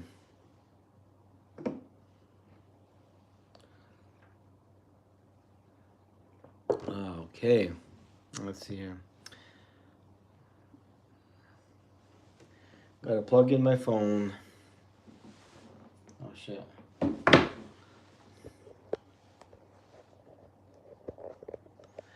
Phone's dying like crazy. It's almost fully dead.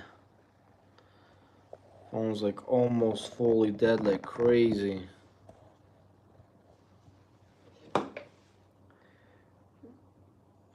Bull, Robin Hood out here, Robin the Hood. That's funny, Robin Hood out here, Robin the Hood. That's funny.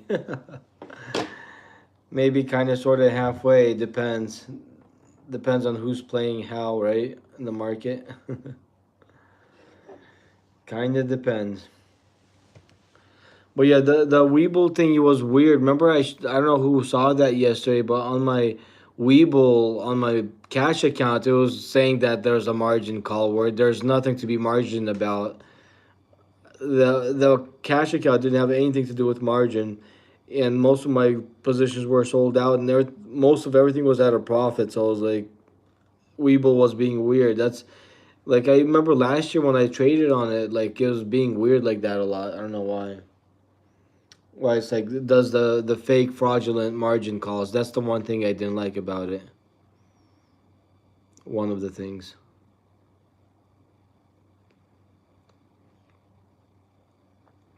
Let's see. I mean, in general, I like the Weeble brokerage, but one of the things I didn't like is the fake margin calls. Oh, hey there, Power Stroke SYND. How's it going, man? Made anything? Why you not? Let's see. Why you not mad? How's it going, guys? This man works for Robin Hood. He's Robin the Hood too. Robin the Hood too. That's funny.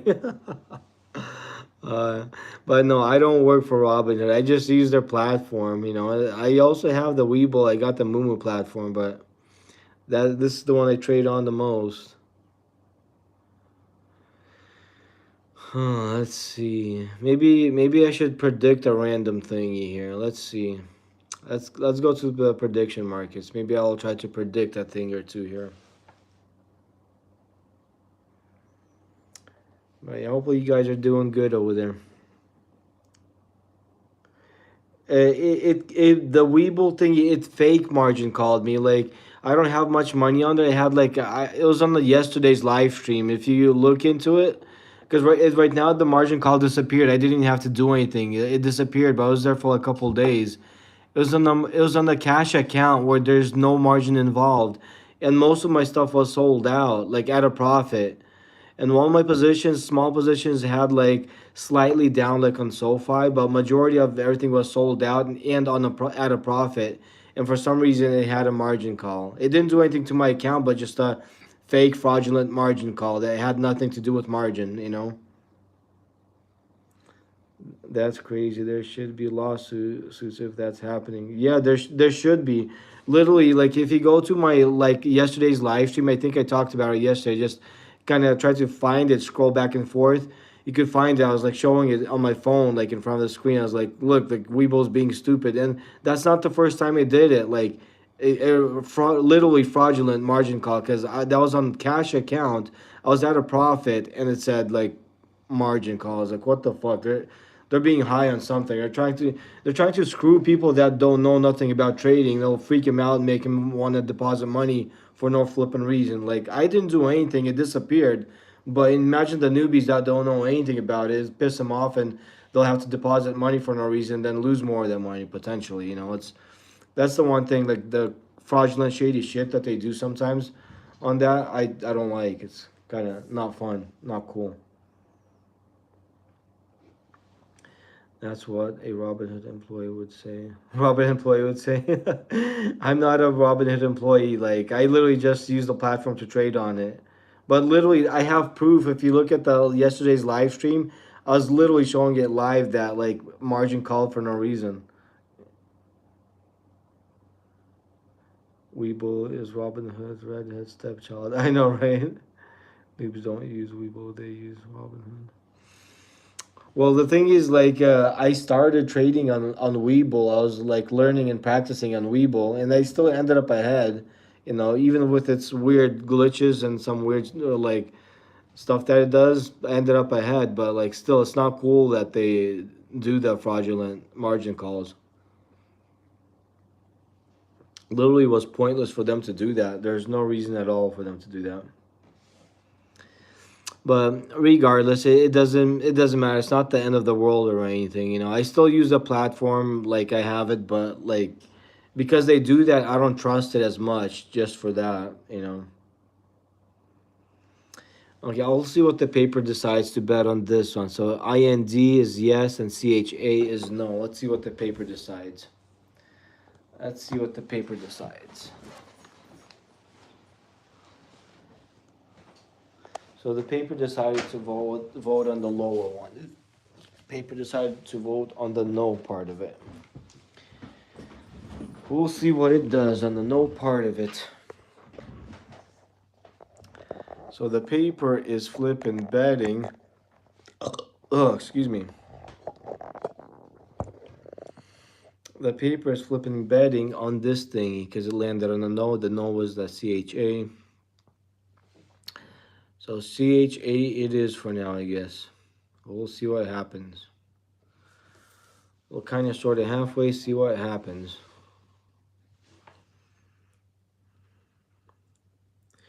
Robin is literally the best platform for anyone who is not a super advanced trader. Robin is great, and I guarantee those people are not using trash Weeble.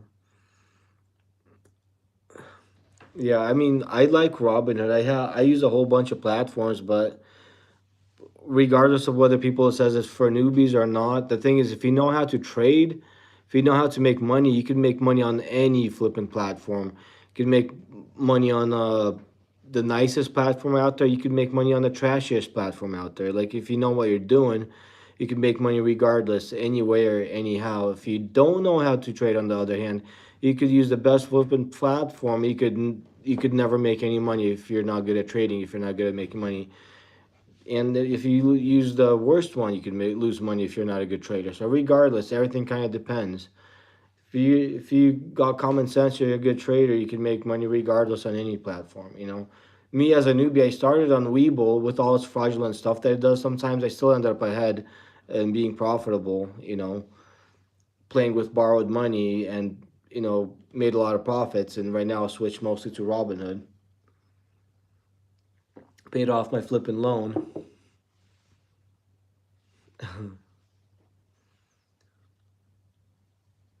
But yeah, it's pretty crazy.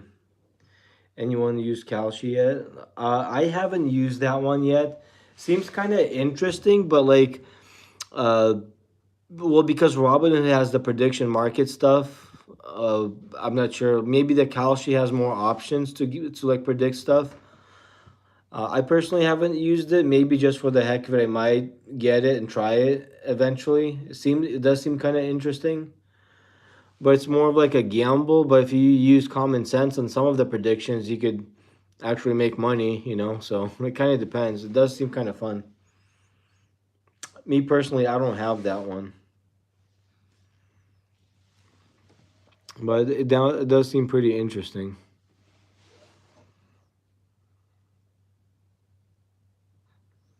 Yeah, Robin has great event trading now. For sure, I kind of like those.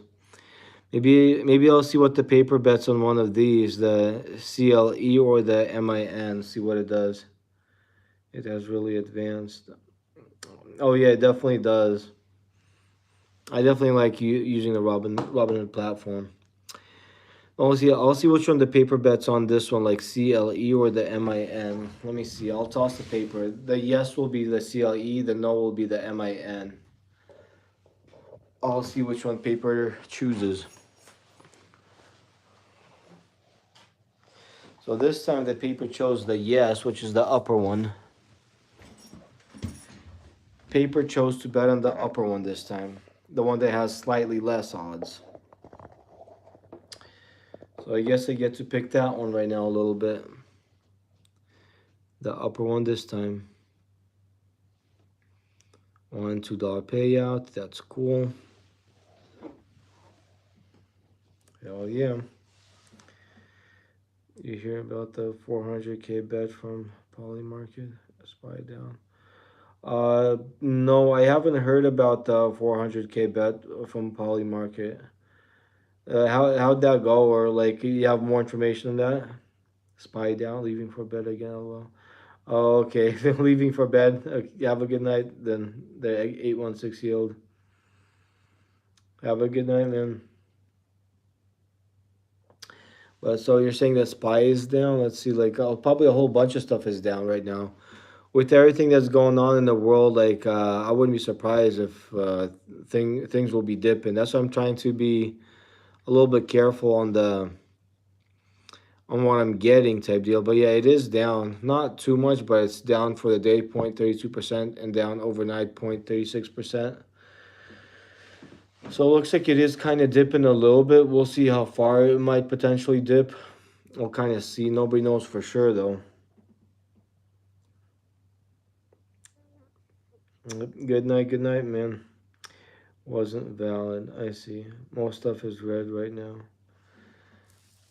Yeah, true. Most stuff is red, but it's still not too bad. Like, the thing is, I'm trying to be safe. Like, I'm trying to not get into too much stuff that's not worth it right now. Just to be safe, I might like try to dollar cost average more into like the metals. Like, in my opinion, I think they're safer. So, and then maybe have a little bit of the some of the Mag 7 stuff, because for a long term, the good companies and the good ETFs generally they go up, for a long term. But regardless, if there's gonna be like some weird stuff going on, for me, in my opinion, not financial advice, might be a little bit safer to add positions to the metals potentially. Dollar cost average a little bit. U.S. raised the defense budget to 1.7 trillion today. Lockheed is up. Oh, I see. That's pretty crazy. Lockheed. Let's check out the Lockheed.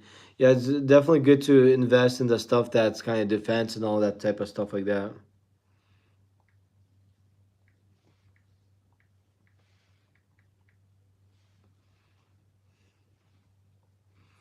I don't even have this one right now, so it has a dividend. Yeah, so this one's overnight it's down 4 something percent. Overnight it's up 6.72%. So overnight it went up more than whatever it dipped earlier. So like past week it's up 8%. Past month it's up 15%. 3 months it's up 3%. Year to date it's up 10%. 1 year it's up 13%. 5 years up 49. Maximum it's up 2,000 something. So generally looks pretty decent. It's moving up generally. Add it to my first watch list here. And phase. Let's see. XAR, you can check that out. I have these. Okay, I'll check it out right now. Maybe I'll add a little bit of this one right now, just in case. Defense stuff still pretty decent, I think, in my opinion. Okay, let's check the XAR. XAR, let's check that out. Oops. XAR, let's see what that looks like. So XAR, State Street SPDR. State Street Aerospace and Defense. So add this one. First list. So let's see. So today it's up it's down 1 point some percent. Overnight it's up 2%. Week it's up 10. 1 month it's up quite a bit. 3 months it's up. Year to date it's up. 1 year it's up. 5 years it's up quite a bit, and max it's up. So it's moving up. So that's a good sign, especially if it's like in the defense stuff. If it is. Okay, so it's got a 30-day yield a little bit. XIR tracks an equal weight index of U.S. aerospace and defense companies. The listed name for XIR is State Street SPDR S&P Aerospace and Defense ETF. Yeah, this one looks pretty decent for a long term too, so I might add a little bit of this one. And then I could probably toss the paper and see if it wants me to add some more of that on. Let's see what the paper thinks. Let's see, should I add some more of the XAR? Let's see what it thinks. Let's see what it says. Let's see what it flippin' says. So at the moment it says no, landed on no. But at least I added some and I got on the watch list, so that's good. At least that's kind of sort of halfway good in that part.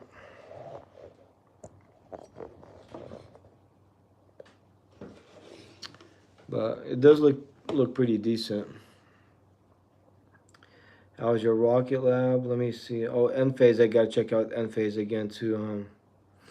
So after I look at the Rocket Lab, I'll check out Enphase. Let's see. Let's see. Okay.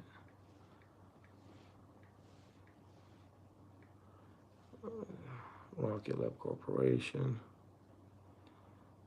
Oh, looks like I don't have that one right now, but looks like it went down here recently. But for the week, it's up 15%. For the month, it's up. So it looks like right now I don't have it, but I am kind of bullish on it for the long term though. Looks like it's just generally going up, and on this little dip might be a good potential to add some to it. Maybe add like $5 to this right now. Add it to my watch list, one of the watch list. Come on, it's just kind of sometimes taking forever for some reason. I don't know why. Flipping A, come on there. Okay, finally, so I add it to my list. And now, so I gotta order queued. Oh yeah, I didn't even want to add it to my list. It's weird. It was like buffering for a while for no reason. It's kind of weird. Oh yeah, then I could throw the paper and see if it's worth it to DCA some more into it, you know? Let's see, is it worth it to DCA into Rocket Lab some more? Let's see what the paper says. Okay, so at the moment the paper says no. I don't know what the paper says. But at least I did add a little bit to it. We'll see what happens. A little bit won't hurt. Kind of sort of halfway, a little bit won't hurt.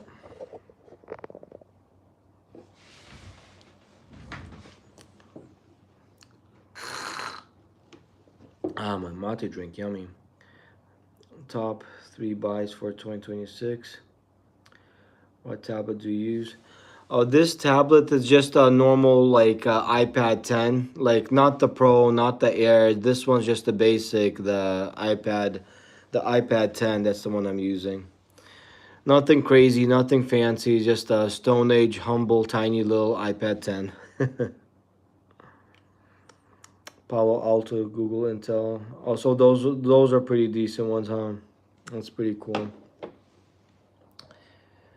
Yeah, like for the most part, I'll probably try to dollar cost average like as much as possible into the metals like gold, silver, potentially copper, maybe some lithium, maybe some gas, the crude oil and stuff like that. I might like apart from like some of the like other stocks, I'll try to get a little bit more into the flipping metals and valuable metals because like the flipping market, I don't know what's gonna happen to it. It seems like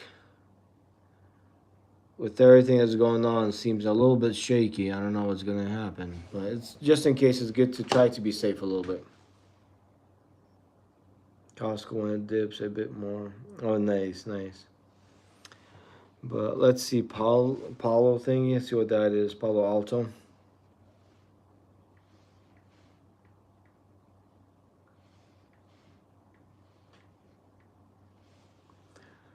So Palo Alto Networks. I could probably add it to one of my lists. So it's up to date 4.32%. Past week it's up 3%.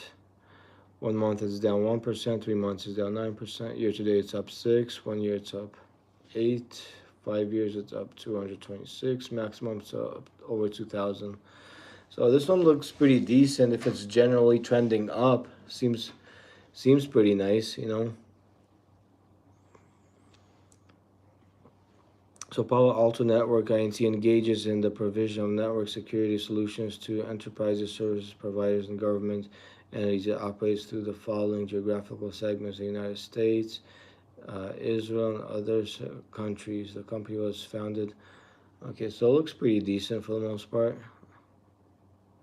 So it doesn't have a dividend, but it doesn't matter. It has some pretty decent growth. I'll probably add a little bit to it.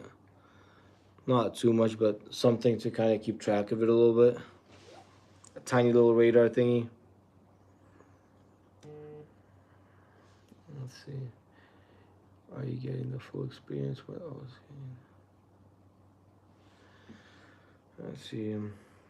So I checked that one. Let's see about Google Intel. So Google's pretty decent. Intel I think is pretty decent. Costco I kind of like. Yeah, Costco on the dips probably kind of decent. REMX. Let's see. Let's check out the REMX. REMX. Let's see how that looks like. Van Eck Rare Earth and okay.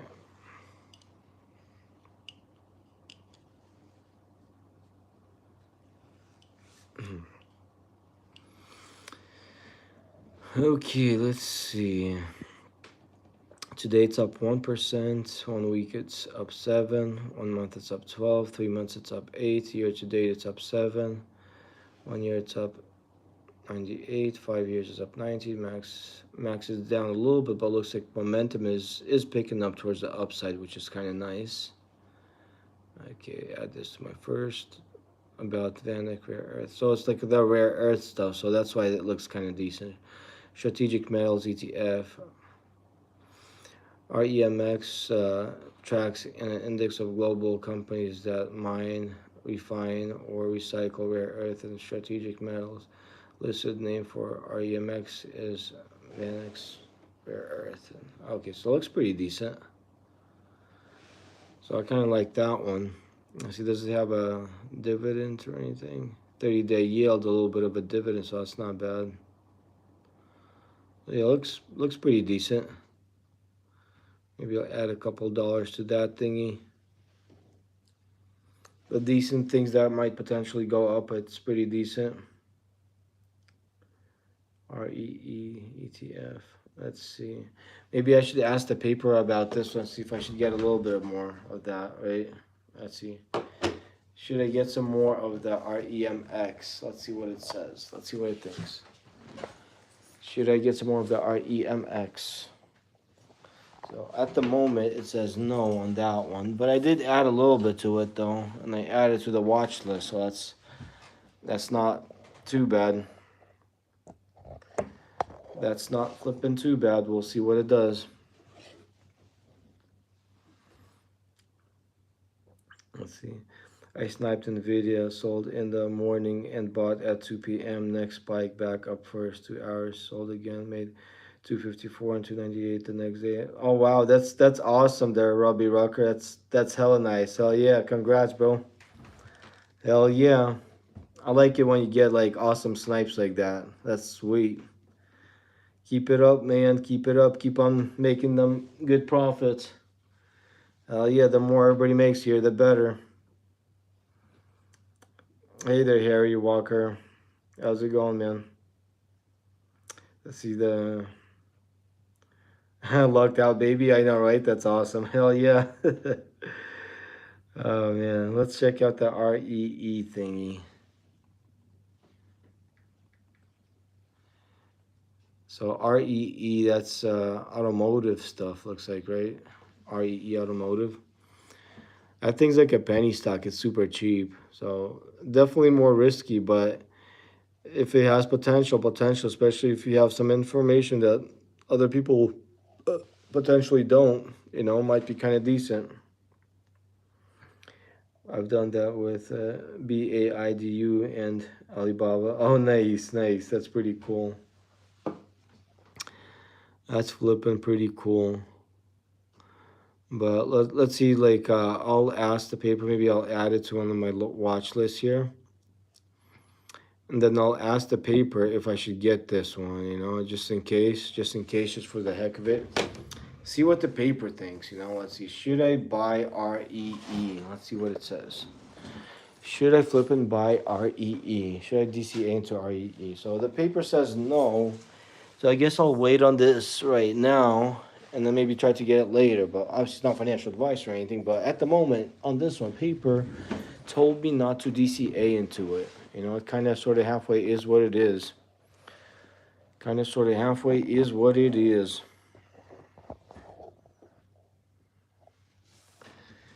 Let's see. I've done that with BAID. Nicky, re means rare earth elements. Oh, I see.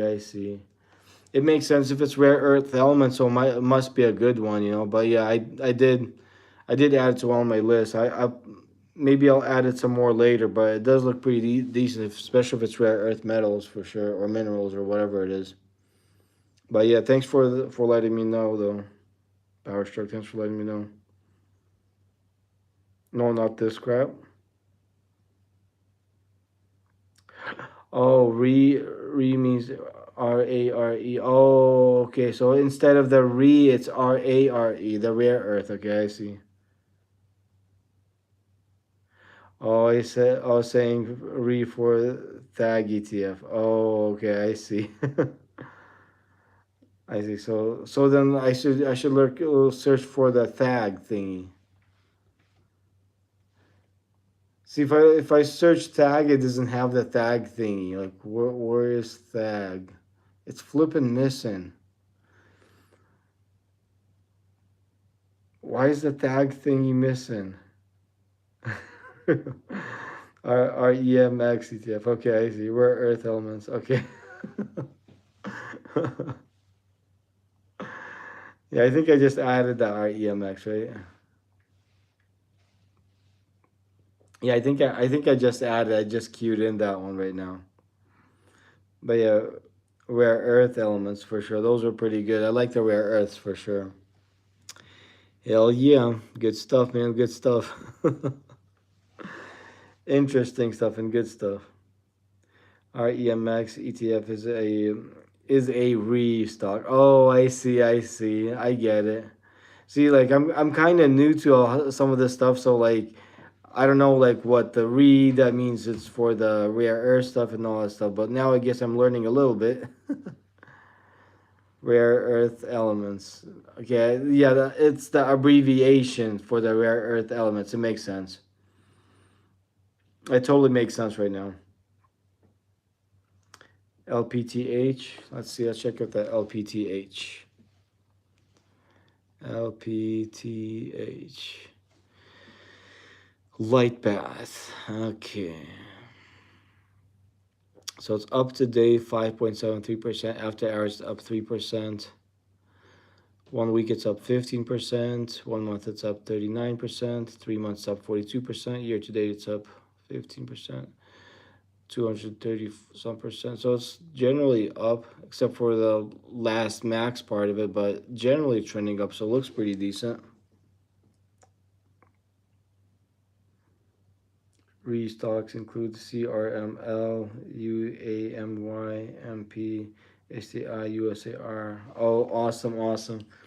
Thanks for that information there, Power Stroke, SYND. I'll add it to my. I'll take a screenshot so I kind of remember. If I forget it, I'll be able to look at it. I'll be able to take a look at it. I see that 39 is what you invested. No, I invested less than the 39. I invested less. I bought some ZNTL calls today. Oh, that's pretty cool. I'm gonna check it out. Thoughts on this stick glue? Oh, on the stock. Thoughts on the stock glue? Oh, the glue one. I'm not sure. I don't know much about it. I'd have to look at it. But let's see. Light path. I'll probably add it here to one of my stocks. About LightPath Technology, NC engages in the design, development, manufacture, and distribution of capital or optical and Infrared components of products include molded glass and assembled infrared molded lenses. So, like, okay, I see what it's all about. I didn't mean to click on that one. But generally, it's kind of trending up for the most part. Then on the max, it's going down. Let's see. Doesn't have a dividend. Let's see what it looks like here. Walk us through the basics. I got it in glue today at 1720. I've been holding. Oh, okay. I'll check it out. I'm not sure exactly what the glue stock is about, but I'll look into it. See what I could find, what I think about it. Okay, let's see. Looks like slightly potential upward momentum, but it looks like it's overbought though, so eventually it might have a dip. Nothing's guaranteed. It's not financial advice about this one. But yeah, I'm not sure. It might be worth it. I could throw the paper, see what the paper says, see if it's worth it to buy it or not. Let's see. Is it worth it to DCA into light path? Let's see what the paper says. Where did the flipping paper says yes. So I could buy a tiny bit of it just in case. Maybe a little bit won't hurt to have on the radar type deal. A little bit might not hurt to have on the radar. So I could add a tiny bit of this thing.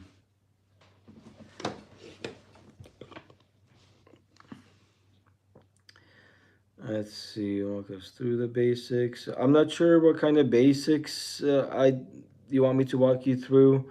It's just I'm doing different type of trading here for the most part. Okay, so is this the only app you use? No, I've got the Weeble app. I've got the Moomoo app. This is the one I use the most. Let's see. Let's check out Glue. And I recently started to try to use the Take Profit Trader app. I'll see how that goes. I'll try to use that. So this stock has recently experienced elevated volatility. So, okay, so I could see because it went up a lot. Excuse me. Sleepy times. So it's 23.50 right now. So it's up to date 45%. After hours up almost a whole percent. So it looks like it's doing good. For the 1 week, it's up 49. 1 month, it's up 32. 3 months, it's up 209%. Year to date, it's up 49%. 1 year, it's up 242. 5 years, it's up 6. Maximum, it's up 6.82. So it looks like it's doing something kind of good if it's flipping, kind of going up like crazy out of the blue. So the 8 analyst ratings on this one, 100% buy, 0% hold, and 0% sell. So it doesn't have a dividend, but if it continues the growth, potentially it could do good, but nothing's a guarantee, Definitely nothing's a guarantee. I just subscribed. Thanks for the subscribe there, Kevs. Thanks, man. It's too nasty. Please don't chase. Yeah, the glue gap too nasty. Yeah, I added to the watch list, but usually what goes up like this, like crazy, eventually must come down. So yeah, it is risky. I added to the watch list, but yeah, it's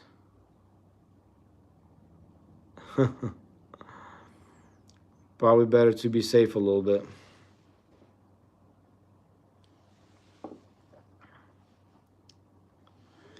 Let's see, what else did I miss here? XRP is going up, trending up. I received right now, alter. Oh, nice. XRP, I kind of like XRP for long term. I kind of dollar cost average into it. I could check out the SGOV. SGOV. Oops, I probably typed the wrong thing.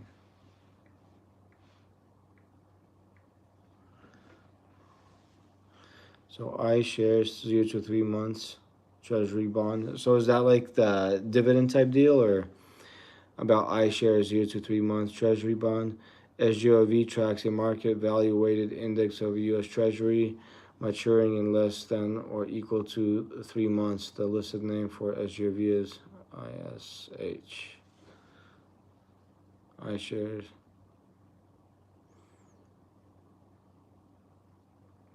So let me see how much dividends is this one. So 30-day yield 3.70. So like for the dividend itself might be worth it, but I think I used to be in this one at one point. Like I used to mess around with this one a little bit, but not much. I think I actually have it. Like right here, I have it on my best dividend stock. So I used to trade it, but I'm not in at the moment. I think I might be in it on my Roth IRA. I think I might have it in my Roth IRA, but if you want to collect some extra dividends, that's a good potential, but I don't know, it kind of depends. I'd rather be in more of the growth stocks and try to make some more faster money, but if you're comfortable with just collecting dividends and you have enough money to survive off the dividends, especially if it's like a Roth IRA or tax-free account, might be kind of decent.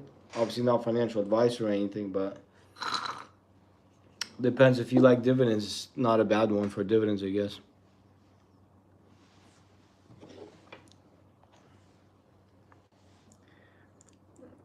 Check Mara Technology. Mara. Okay, let's see Mara. MARA. Let's see what that looks like. So about Mara Holdings. So right now it's down a little bit today. 2.13%. Overnight is down a little bit.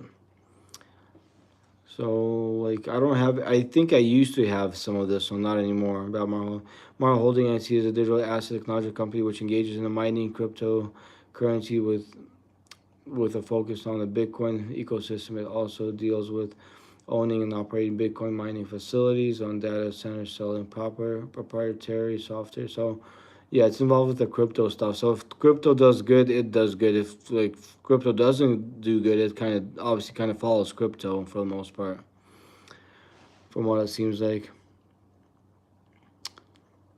Doesn't have a dividend.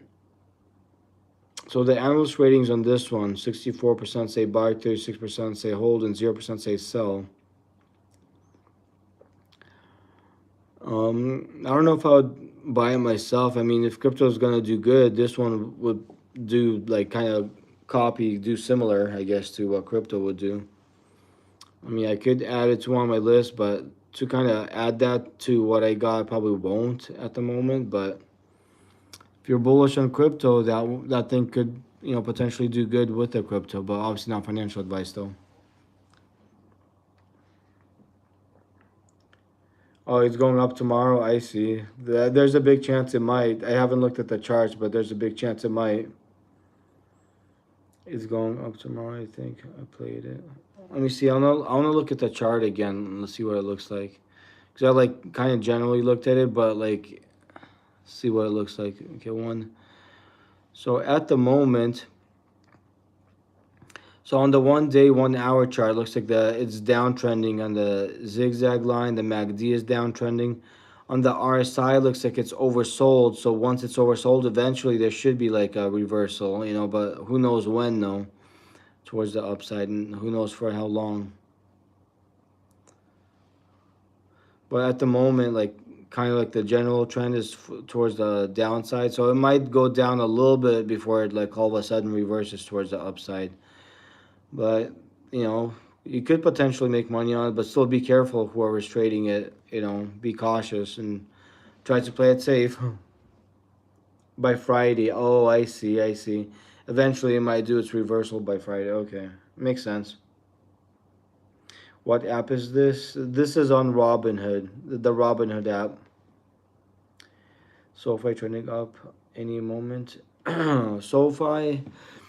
Let me see. I do have a lot of the SoFi stocks, and I played it a little bit today. I did some like short-term day trades and scalps. I think I options. I made a tiny bit of profit, but like right now it's dipping. We'll see how far it dips. I don't know how far it's gonna go, but if it's gonna go more down some more, I'll probably add some more on a dip, just to kind of ride the bigger momentum up. We'll see what it does, but the more it dips, the more like safely I'll try to add. To when it goes up to get more profits on the way up type deal. So exactly when the reversal will happen, I don't know. But for the long term, I'm bullish on it.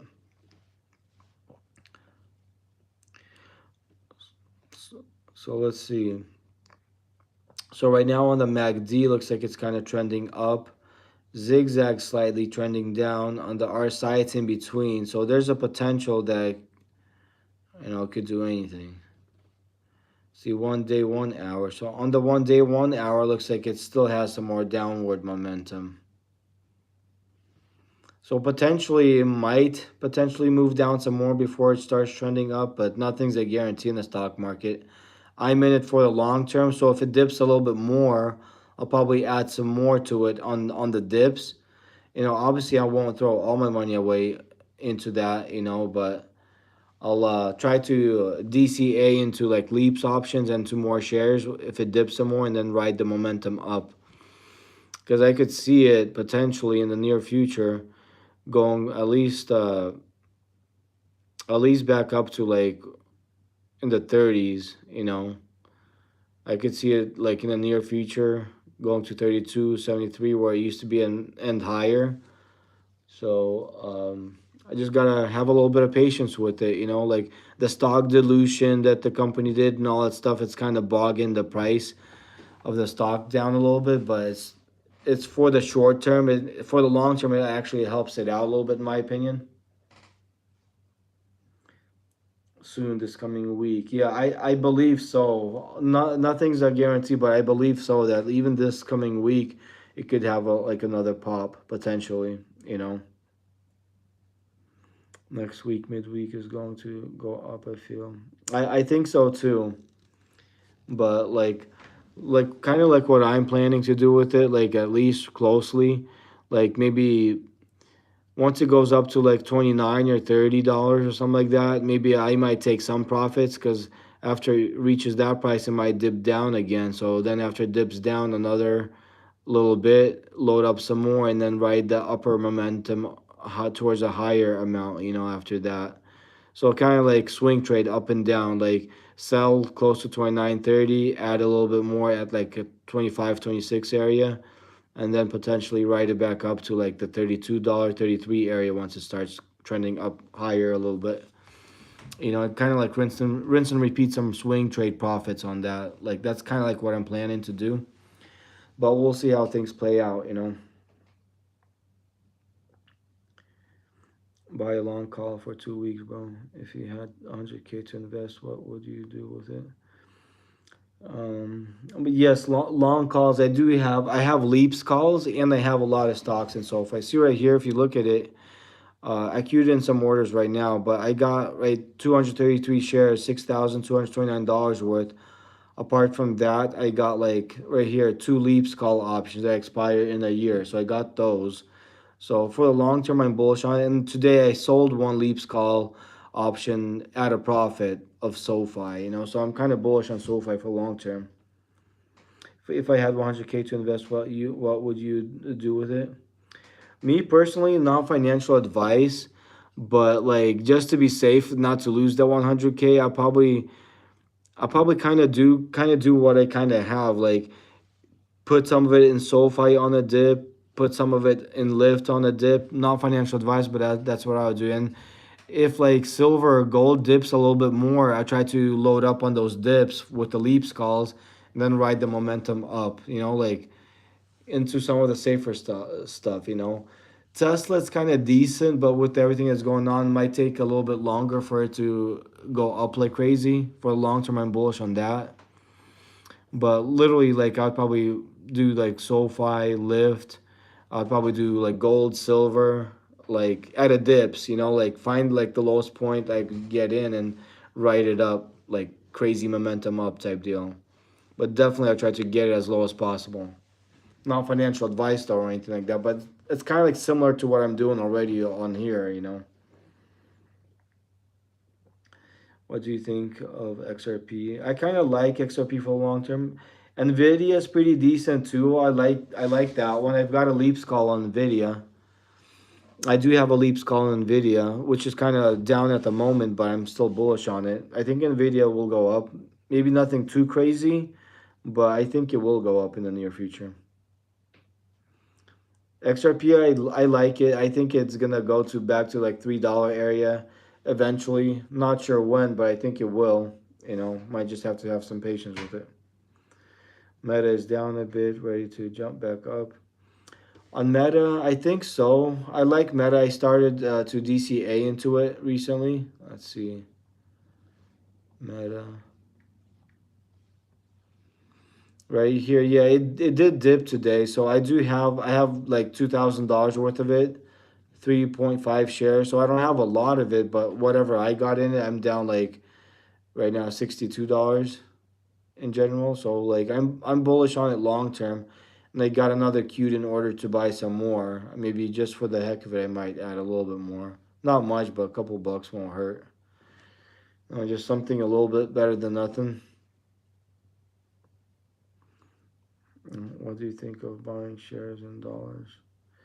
I personally think there's nothing wrong about buying shares or like in dollars. Like there's nothing wrong with that. I actually like it. Sometimes if you play it right, buying shares in dollars, like in like fractional shares, you could do like a fine-tuned DCA, fine-tuned dollar cost average, instead of blowing your money all of it some in a weird random area where you could like DCA properly and get it potentially lower and lower and have like a more better dollar cost average price. Like if you do it like that. But obviously, it's kind of impossible to catch the bottom or whatnot. That's why sometimes it's just good to dollar cost average. But regardless, either way works. Depending what kind of plan you have around it. But either way could work.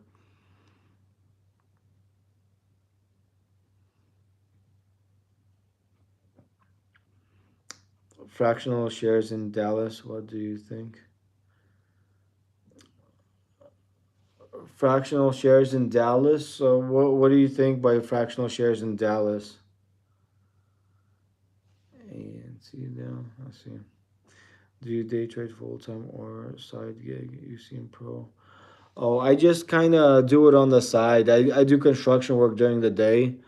Right now, I'm just kind of, you know, I do it on the side. And like when I trade, I kind of live stream what I do. So if somebody could learn on my mistakes, it's cool. And then if I could learn something from someone while I'm trading, that's a plus too. Like kind of cyber campfire, kind of like what it says in the description. Just chilling in the stock market, just talking and having a good time. I know, right? Thanks there, Electron G2011. Thanks, man. And drinking some mate while I'm doing that. Some South American tea drink, yerba mate. So right now I got a futures play on. Hopefully, it looks like it's recovering a little bit, but we'll see what it keeps on doing. I'll probably stay in it for a little bit. And I started to kind of get into the prop firm. I started to do the take profit trader, kind of setting up the account. Right now it's almost fully approved, just a little bit left to kind of finalize it. I might try to live stream some of that too, see how that works out. Just a whole bunch of different trades, different stuff. Get some Netflix. Yeah, I'd like some Netflix. I think I added a little bit of that one, but I do like that one. Thanks for the tip there, Jesus Cortez. Let's see if I purchase $10 of Sophie trending up or down. What's the percentage? The percentage of profit. Yeah. So if you get $10, so I'm not sure what's the percentage of profit, but like obviously like the if you could make more money if you get like a leaps call because that's leverage. You're buying a whole bunch of stock that you're controlling for a fraction of the price. That's why I got the leaps call on it. But if you buy $10 worth, if it goes up, you'll make profit, but you won't make that too much profit. Like over here, like I'm bullish on SoFi for the long run, but I do have a lot of, I have quite a bit of it. See, just in SoFi alone, I got over $6,000 worth, 233 shares. Currently down the position because I got one that's higher, but regardless, I think it's gonna go back into the profit zone. I just gotta need to have some patience with it, and then I got a couple of leaps calls. and those are kind of down at the moment too. But like I said, I'm bullish on it on the long term, and I did was able to scalp and day trade some SoFi trades with the option, so I took some profit short term out of that. So it depends on how you play. Like, obviously, if you play a smaller amount, you when it goes up, you'll make a smaller amount of profit. If you bet a bigger amount, you'll make a bigger amount of profit. Amount wise, it kind of depends on how you play it. And regardless, everything's still a risk. Nothing in the stock market is a guarantee. Like nothing really is. Any type of trade that you do, it's all a risk. What's that about take profit account? Oh, about the take profit account. It's the prop firm deal. I just started it right now. Like, uh, I'm setting it up still. I got the app thingy where I could trade. Let's see, right here. I'm not sure. It's linked with the trade ovate type deal, and I could trade the take profit trader with this thingy. See, I could go on the trade. This one doesn't have the charts or anything that much, but like it's the your account will be here, so it's almost there. Japan consumer, whatever. But yeah, I could trade from here. This doesn't have much charting or whatnot, but like from the web browser, I could trade it. So we'll see we'll see how it goes. But yeah, I'm trying to set that up and see how it works. But this is like this part of it. I'll do the other part of it later. But once it's fully set up, I might do some of that live again. Let's see, I gotta look at something here real quick. Just a second here. I gotta reply on something on my phone.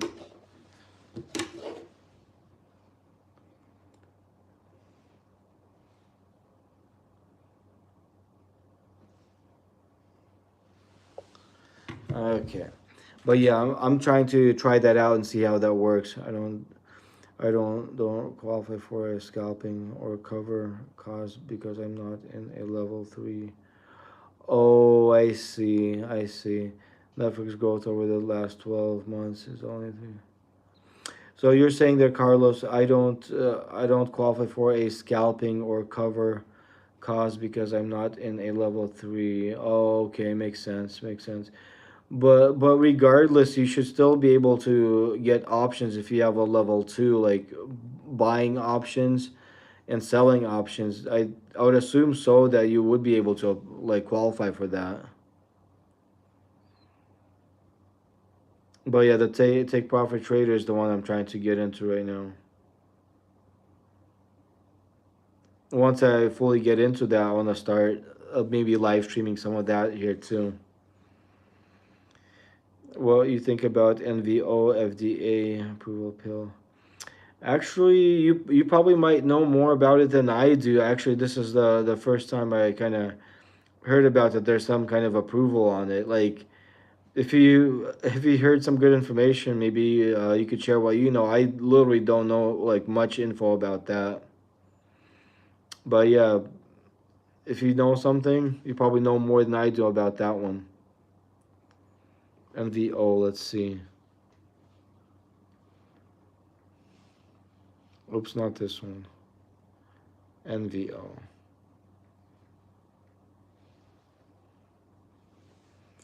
Yeah, if there's some kind of good approval, it could make it bounce. But hopefully, it's not priced in and the insider stuff didn't happen already. But yeah, I don't know too much info about that one.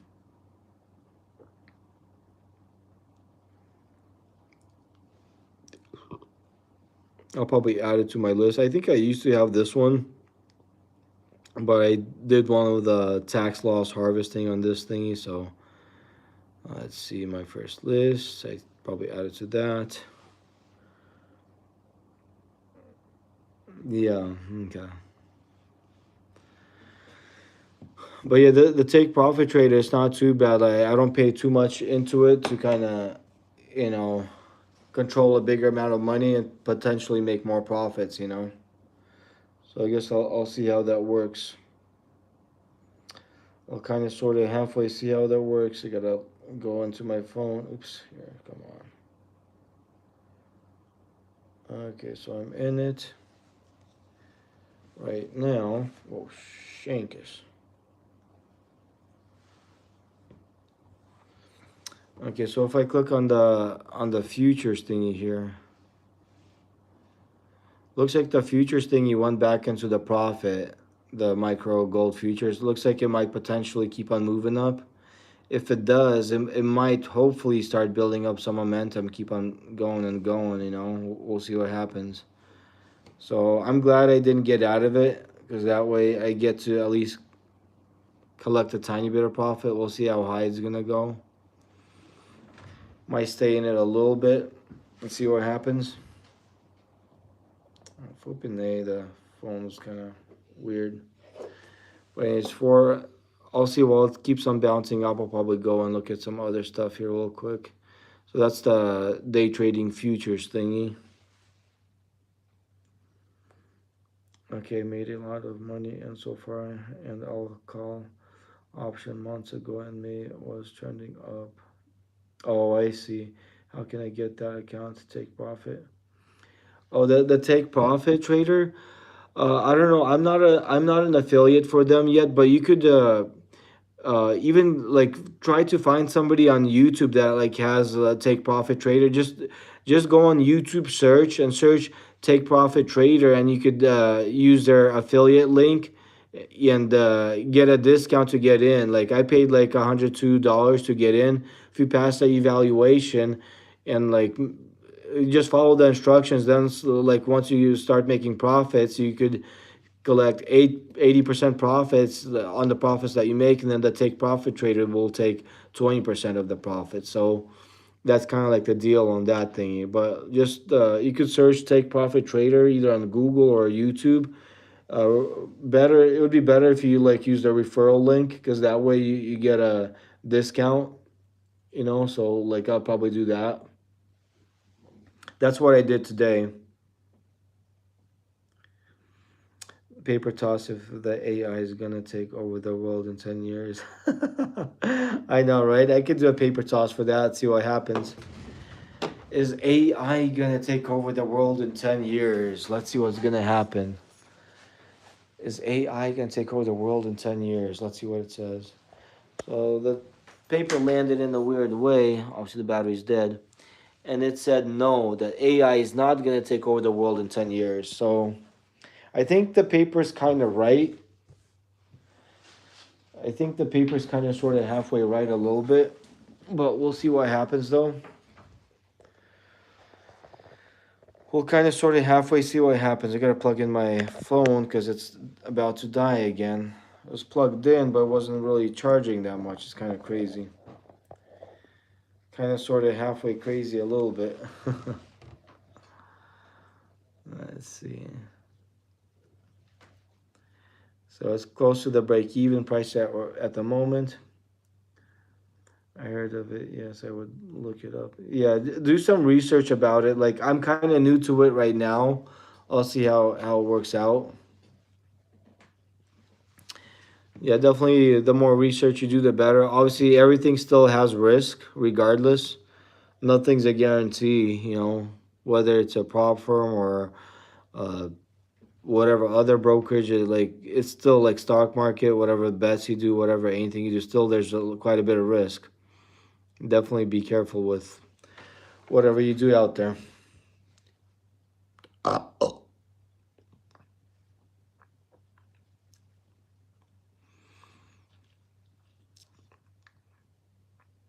Maybe I should add a couple dollars to the gold thingy just for the heck of it.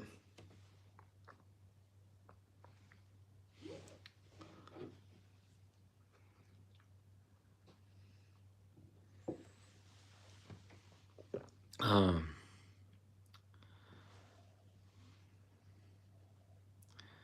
Maybe add a little bit to the silver. Trade buy. Couple of silver thingies.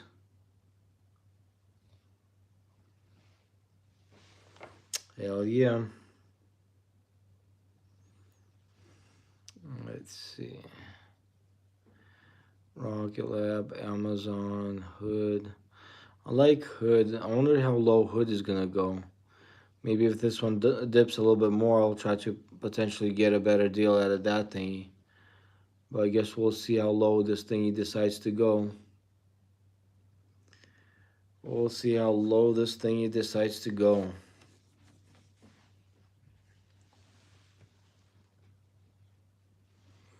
Let me check out AGQ. AGQ. See what that's doing. Electronics YouTube. What do you think about Amazon as a long term? What I personally think about Amazon for a long term, I'm bullish on it for a long term. I think, in my opinion, slightly undervalued, but like with everything that's going on in the economy and the weird stuff, there is a potential for it to dip short term. It's not a guarantee. It might even go up, like non financial advice. But for a long term in general, I'm bullish on it for a long term. Short term, like anything could happen. For the long term, years down the road, I could see it going up higher. This is my opinion, not financial advice. So AGQs dip some more. Hopefully, if it dips some more, I could just try to dollar cost average and add some more on the dip. But right now, like I don't have much in it. Maybe I could add a couple of dollars more just to kind of have a better radar deal on it. But yeah, Amazon, I'm kind of bullish on Amazon for the long term.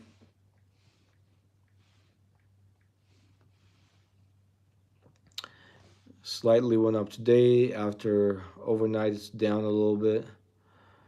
But generally, I'm bullish on it. If you click on the 1 year, like it didn't go up too much in 1 year, but it still did go up, and it's generally kind of trending up. So I'm still bullish on it for the long term. I think it's got some more upward momentum on that one.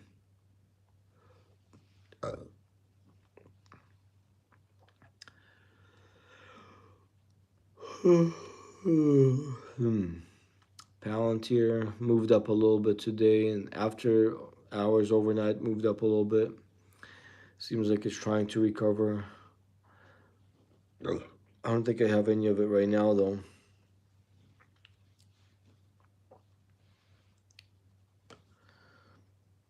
Let's see. BITC. Bitcoin, oh wow, dipped under the 90K. That's crazy. Bitcoin's dipping a little bit. That's pretty crazy. Wonder how far it's gonna dip. I'll be back in a second. I'll go use the restroom. Back.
Okay, I am back. I am flipping back. Just had to go use the restroom for a tiny bit.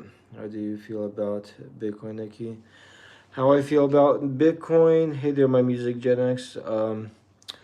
I'm bullish on Bitcoin for the long term. Like I always say, like obviously nothing's a guarantee, nothing's a for sure thing. But in my opinion, I think it'll be up like up to 150,000, 200,000 potentially in like roughly a couple of years, maybe 3 years. Could be sooner, who knows? But like in the long term, I think it'll go up quite a bit. In the short term, I think there are gonna be some pretty big dips once in a while. Like that's how volatile, how crazy Bitcoin is. Uh, so like what people call like crypto winter or whatever it's called. I think there might be like some more of those potentially, in my opinion. Obviously, nothing's for sure though. But if there is like a crypto winter or whatever right now where everything, all the crypto dip like crazy, I'll probably add a whole bunch at that point and then write it up, you know, knowing that it potentially go up like crazy for the long term. That's kind of like what I think about that, but obviously it's just my opinion, not financial advice. Anything could happen. Something kind of opposite could happen from what I think, but it's just my opinion. We'll see what happens though.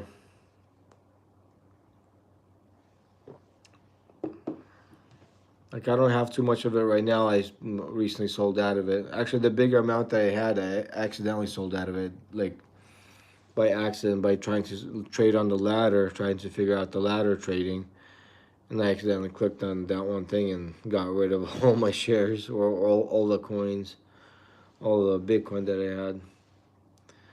It's kind of weird, but that kind of happened.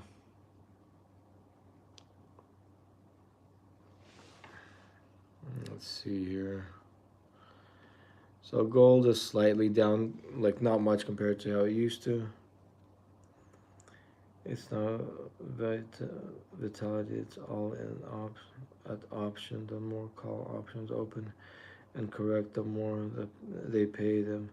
They just pull the rug out, place it in based on how much money they all pay at expirations.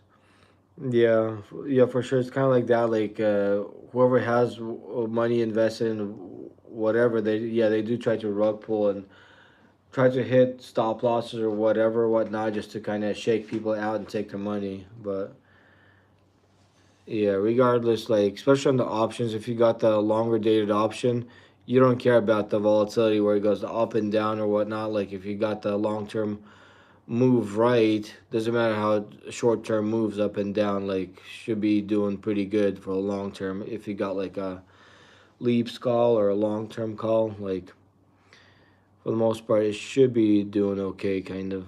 I don't see why not.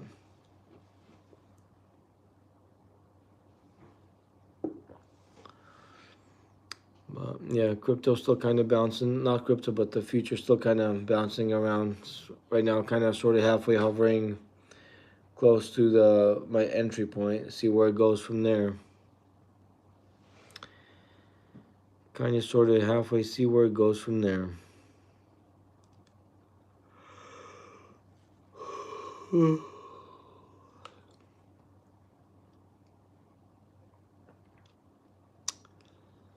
Let's see.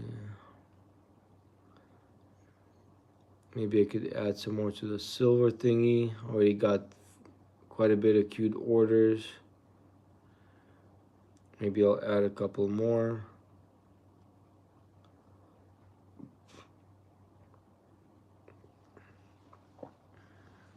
Maybe add a little bit more of the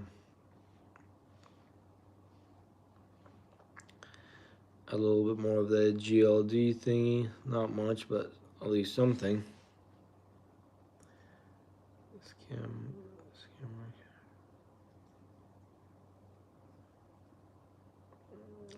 Scam scam market, short terms. Yeah, short terms, like it's, yeah, pretty much a scammy type deal, short terms. So like that's why like most people lose in the short term because it's like market manipulation and so much weird stuff going on. It's like just kind of harder in general to make more money in the short term. It was just Kind of crazy. Let's see, maybe add some more to the SBSW.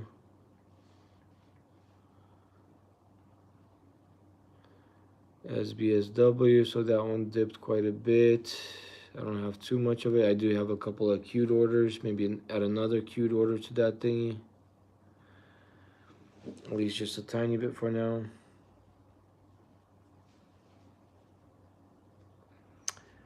Okay, I'll probably still stay in the gold play. Maybe at least make, because it wasn't a profit. I'll wait for it to go back in a profit. Maybe slightly higher. See what I could get out of that.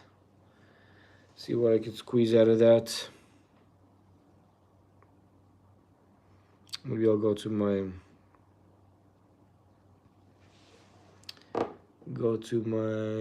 let's see, or top metals to trade that one. Let's see what that one is.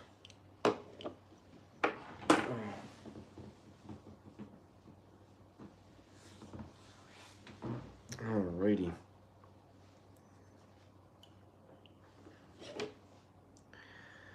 Let's see, Global X Uranium ETF. So this is the uranium thingy, the new one that I just queued in.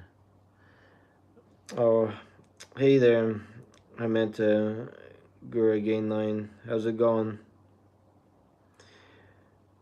He-Man. I'm not sure how you pronounce your name. He-Man. T-A. Hemanta Gurgan. Hemanta Gurgan. Hopefully I'm saying it right. But hey, how's it going, man? But let me see. I might queue in another order of this potentially. Not much, just a little bit for now. Let me see the gold thingy. Maybe a little bit more of the gold. The URA. Let's see. Not that.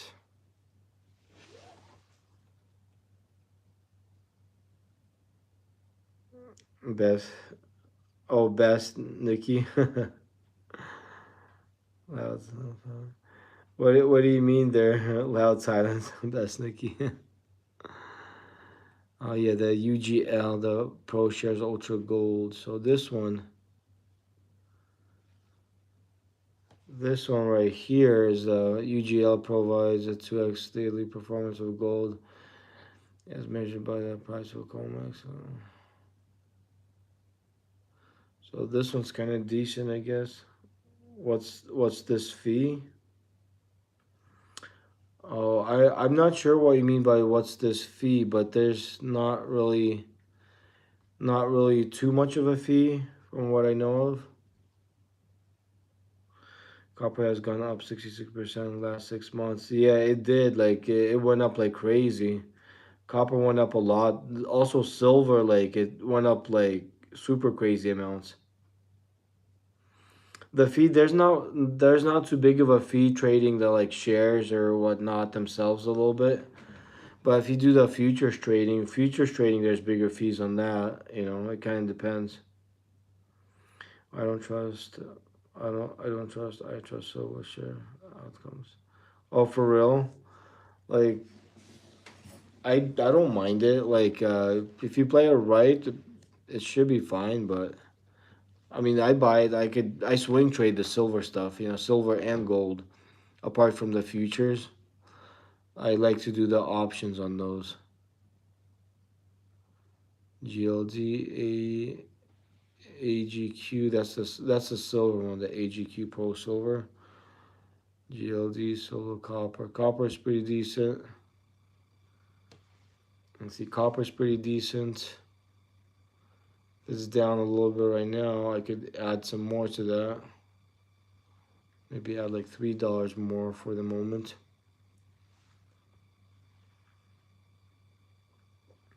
I have many since 31 to 35 still holding, but when it should be 80, they rigged. Oh, I see. 80 they're rigged. Yeah, that's kind of what it seems like. Copper by 2033. Oh, so copper by 2033, you think it's gonna be all gone? Yeah, if it's all gone by 2033, then the value would be like crazy insane, you know? Something that's fully gone and people still need it to use it, and it's not there, like the value is gonna be insane in that case if that happens. Kind of makes sense. But yeah, if you have since 31 to 35 there, loud silence, that's a good deal that you got it at. But yeah. But definitely some weird market money manipulation and weird stuff going on in the markets. So generally, people got to be careful with the trades and stuff like that. So I like this one, so I got a queued in order. So let's see another one I could check. Okay, that's the mineral stuff. Let's see, platinum is pretty decent. If it's kind of down right now, I might be able to queue in a little bit more of that, like maybe $5 of this one. For me personally, might be worth it. And then let's see the other one here. The other one, UGL, SGML. Let's see, UGL. It's ProShares Ultra Gold Fund. Okay, that's the one I just looked at. I got that one. SGML, Sigma Lithium. Maybe I'll add a little bit to this one.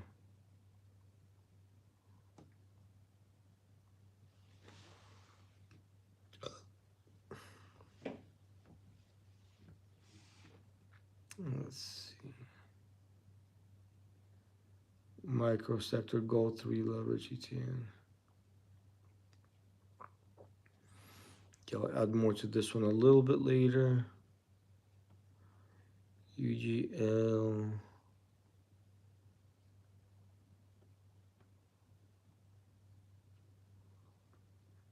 Let's see, which one should I add?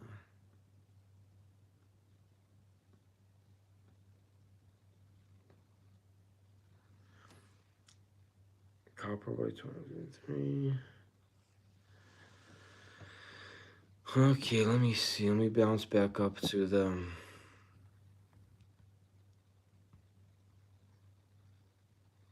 Okay, so it's not doing too bad here.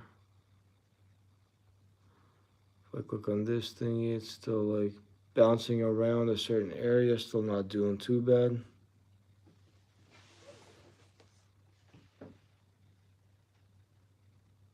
Let's see, which one should I add here? Maybe Shiba Inu, maybe you should add a little bit of that one. Probably add a little bit of this one here right now. I'll drink some of my mate.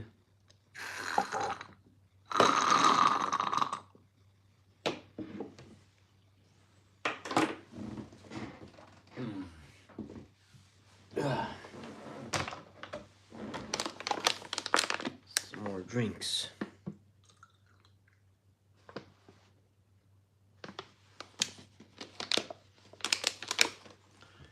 Some more flippin' mate drink with cold water.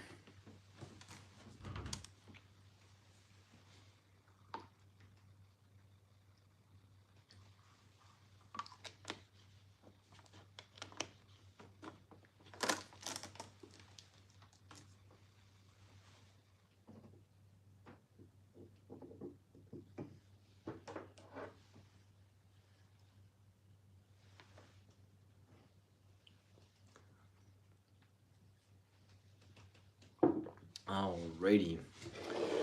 Got a tiny bit of more of my drink here.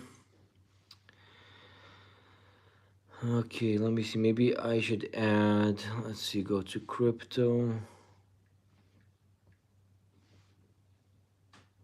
Crypto, let's see, maybe buy one of the other ones, the other random ones that I don't have too much of.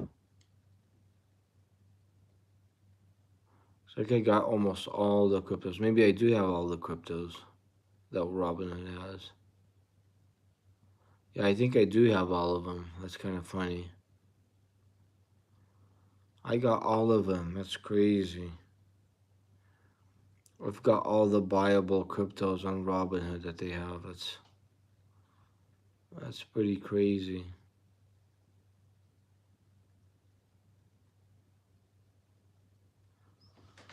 I got all of them. I got flipping all of them like crazy.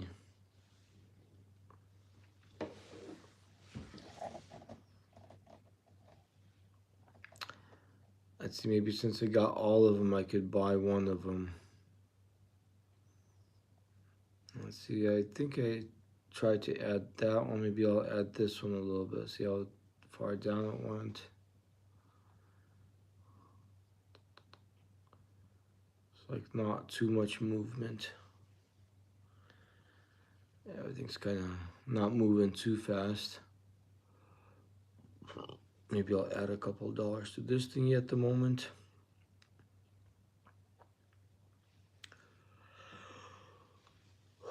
Oh, kind of crazy.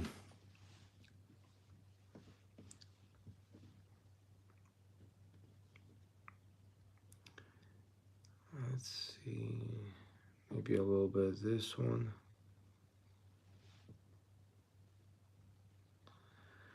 A little bit this one.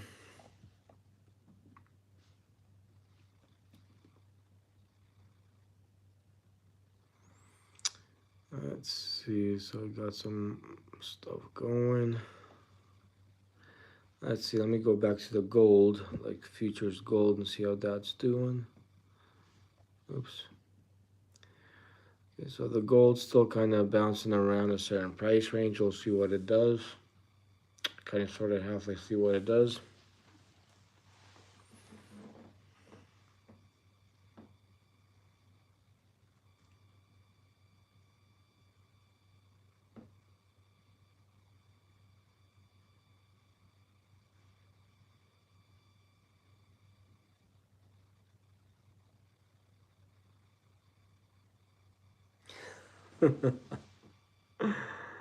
Gold wants 5K this year. Oh, there's a possibility it might hit 5K. There's a possibility, like with everything that's going on, like the dollar losing value and just the general gold and silver going up in value at the same time that the dollar's losing value. There's a big possibility it could reach 5K. How many years you've been trading? The type of trading that I'm doing, it's like a couple of years, slightly under a couple of years, a little bit less than 2 years, almost 2 years. But then like the futures trading, I'm pretty new to that when I started this last end of November, end of this last November, I started doing the futures trading. So like actually started doing the futures trading live while I was streaming live. I was actually starting to do the futures trades, my first ones and everything, while I was live trading here on YouTube. But yeah, we'll see how it goes. But yeah, like slightly under 2 years of trading the way that I'm doing right now, just kind of different stuff, different trades and everything. Not too long. So it's almost back at a profit. Just gotta wait a little bit. I think it'll get back into the profit zone. But oops, I didn't mean to do that one. But we'll see what happens. Just a tiny bit patience, and hopefully it'll be okay. That's the inflation of the decade. Oh yeah, definitely, for sure, inflation of the decade, for sure. That's crazy, flipping crazy, insane crazy. Cheers, cheers to everyone. Hopefully everybody's having a very, very awesome new year so far. I'm investing in rare earth metal because of AI. Oh, the rare earth metal investments. In my opinion, I think that's a smart investment. Like I'm trying to invest like some more kind of like also in the rare earth and just the metals, precious metals themselves, and just stuff that's kind of more worth it for the long term. But we'll see what happens though. We'll kind of sort of halfway see what happens.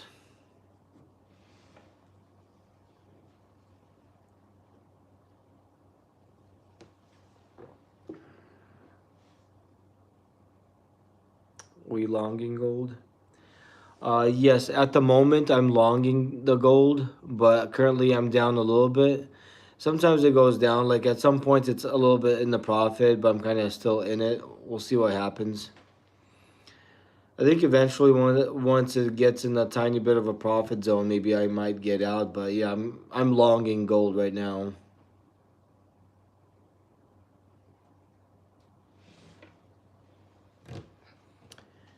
I guess we'll see what happens.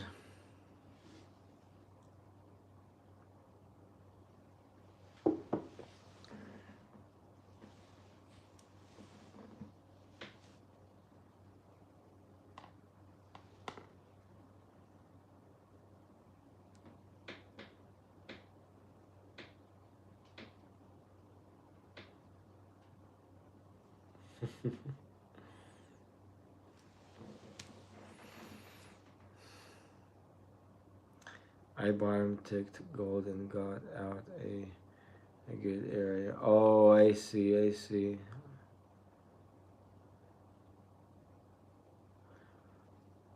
So did you go short on the gold If you did, like hopefully you made some pretty decent profit.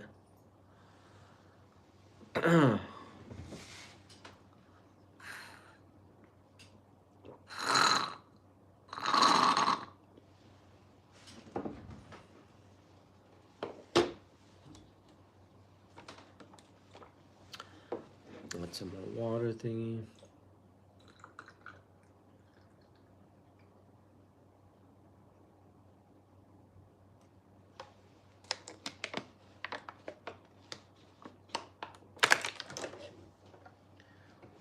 Oh, I wish I took shorts in the beginning though. Yeah, shorts in the beginning. That would have been pretty nice for sure. He caught the big dip. That would have been nice. Up 800 on the day. Oh no, that's awesome. Hell yeah, there. YK. White B. Hell yeah, man. We need robotics and mining companies.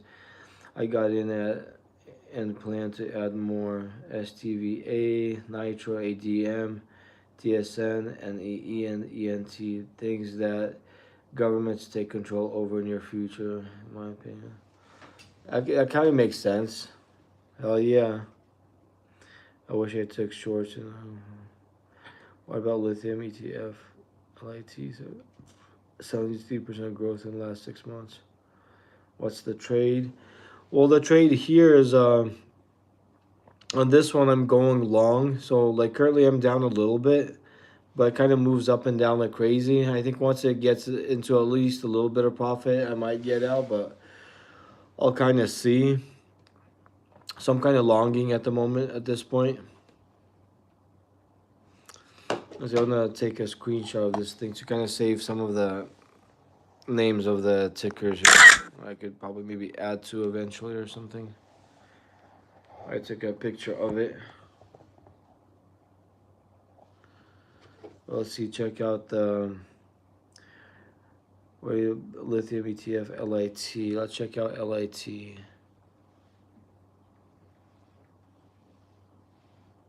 Oh, that's Litecoin, but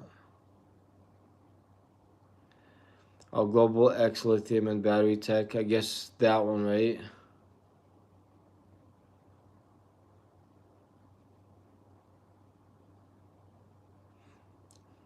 So like this one, I think might be pretty decent.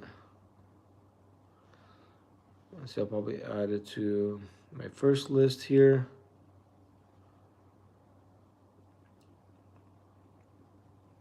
So today is down, overnight is down. 1 week it's up a little bit. 1 month it's up. 3 months it's up. Year to date it's up. 1 year it's up quite a bit. 5 years it's up. The maximum it's up. So kind of generally it's moving up. So that's not bad. It's pretty decent. Yeah, just long silver. Oh, nice, nice. Hopefully you made quite a bit of money on logging the silver. That's awesome.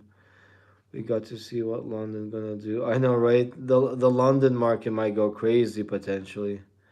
What platform you use? I use Robinhood. This is the Robinhood platform that I'm using right now. Consider AWK, BRK, uh, and UNP too if you want extra Choke points. Oh, I see. Awesome. Hell yeah. Thanks for the ticker symbols there. Loud silence fire. Thank you, man. On the again, screenshot this so I could look at the ticker symbols eventually, so I don't lose them.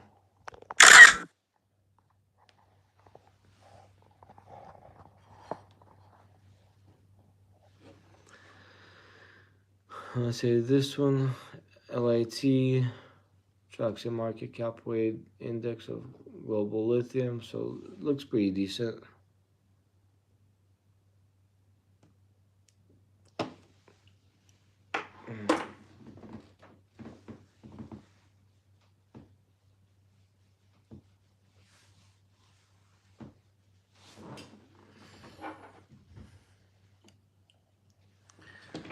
Maybe I'll buy some of it for right now, not much, just to have a little bit on my radar here. Just a tiny bit on my radar. Let's see. AWK, let's check the AWK. American Water, so add this to my list. About American Water. American Water Co. INT is a holding company which is engaged in the provision of water and wastewater services operates. Okay, so it looks pretty decent.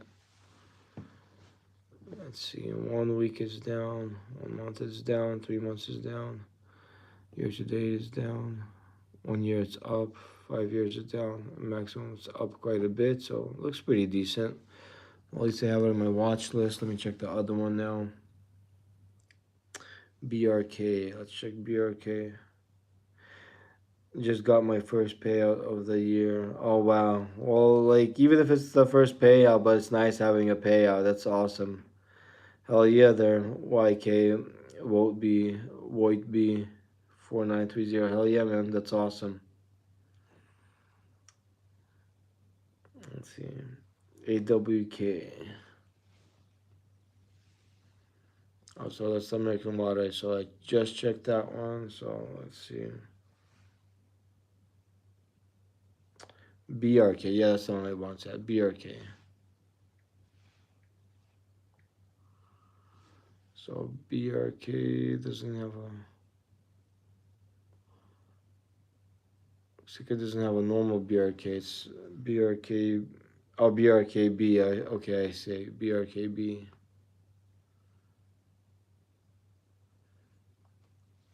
Okay, I'll add it to the list.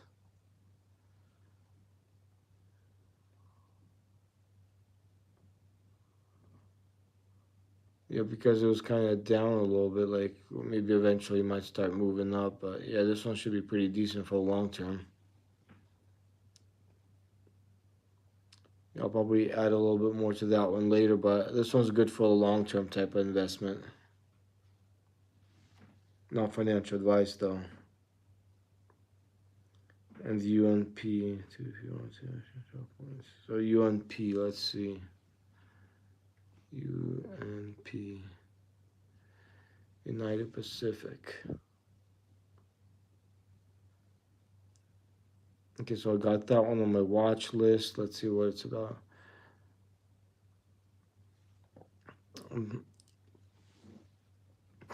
I gotta drink some.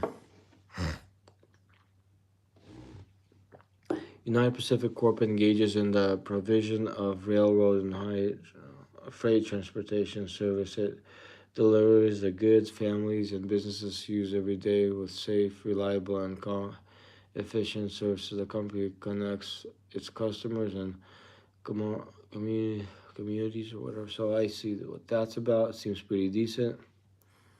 It's down for the week. It's down for the month. 3 months is down. Year to date is down. 1 year is down. 5 years it's up 7.90. Maximum it's up 2,109. So it's on the maximum it's up a lot. Quite a bit, like crazy. Has more oil than in Saudi Arabia. Oh, I see. So you're saying this one has more oil in Saudi Arabia. It has a dividend, so even for a dividend, that's pretty decent. 28 analyst ratings, 61% buy, 39% hold, 0% sell.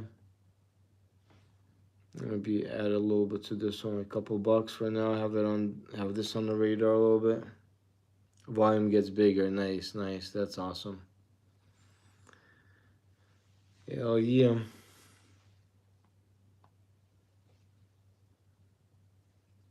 Hell yeah, hell yeah.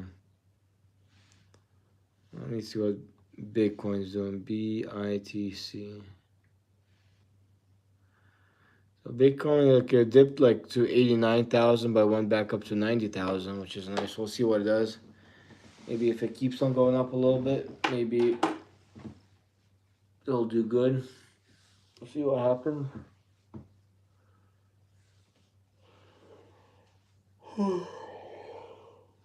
Good.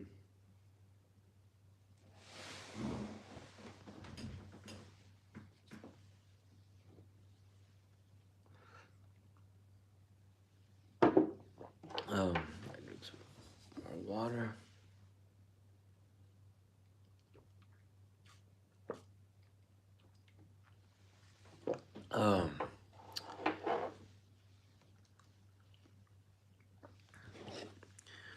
Let's see, maybe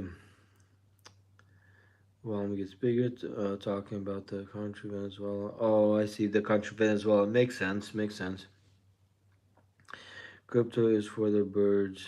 10 times out of 10, I lose whenever I buy any crypto. It tanks every time it starts to go up. Oh wow, yeah, it's kind of hard to trade crypto for sure, especially if you like buy a lot and like some market manipulation and all that stuff. Like it's definitely kind of risky, you know. Definitely kind of risky. Like I don't go too heavy into it, but like I do trade a little bit of it. But yeah, I don't mind it, especially like I said, if I don't trade too heavy in it, it's not too bad. We've discussed on the show with you before that housing affordability, that is going to be one of the big topics. Oh, that's weird. I accidentally clicked on that thing. I don't know how that happened. I went into search and actually it went to a weird Robin Hood video thingy. But I guess we'll see what happens. We'll see what happens. Now it's down a little bit. See what it keeps on doing.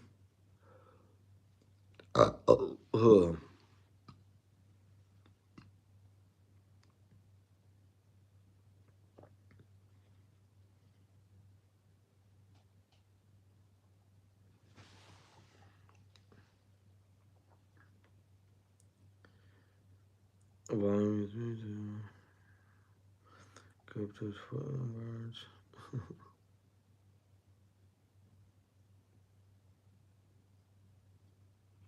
I'm not sure which one to get in here.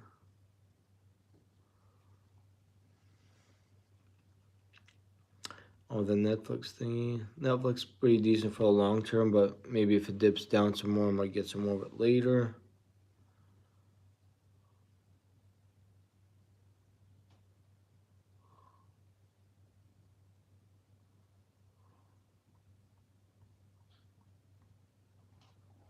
Let's see.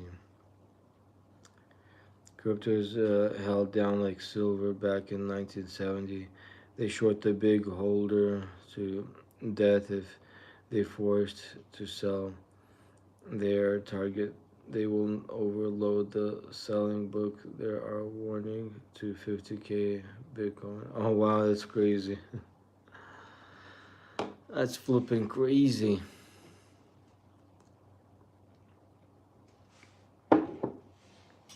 Ugh.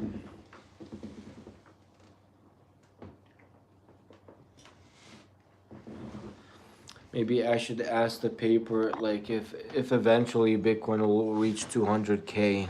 Let's see what it says. Well, let's see. Ask the paper. Will Bitcoin eventually reach 200K? Let's see what it says.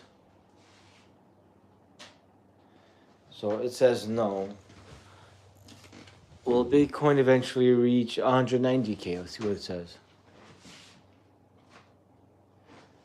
So it says no.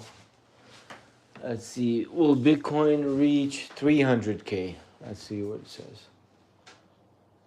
It says no. That's weird. Will Bitcoin reach 400K? Let's see what it says. So it says yes on the 400K, that eventually it'll reach 400K. Not financial advice, but that's funny how it kind of predicts its own thing. This kind of sort of halfway, a little bit funny. Kind of sort of halfway, a little bit funny. What it's kind of sort of halfway predicting. If government to look to hold Bitcoin, they will play the 30 years game and get all out the maximum. Oh wow, that's crazy. They be getting all out the maximum. That's pretty crazy.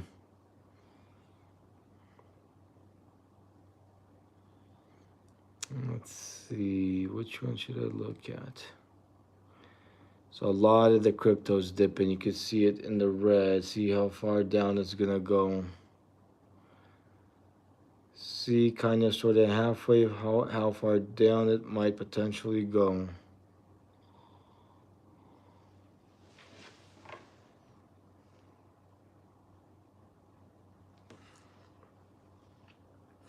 It can reach 200K if they spam the market with money. If 10 years ago you had to print and deliver to banks, now you can press a button or soon and print 5 trillion and split. I know, right? For sure. That kind of makes sense. Oh, hey there, Sad Record TV. How's it going, man?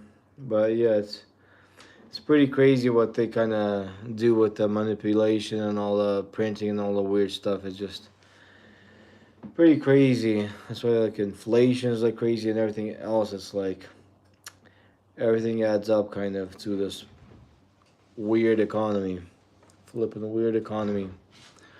With the inflation going up so much like crazy and like the wages doesn't go up that much to kind of, you know, kind of line up with the inflation, you know, so it kind of makes it harder for a majority of the people to make ends meet and do what they gotta do type deal, you know. It's kind of crazy. It's kind of sort of halfway flipping crazy, even more than halfway crazy.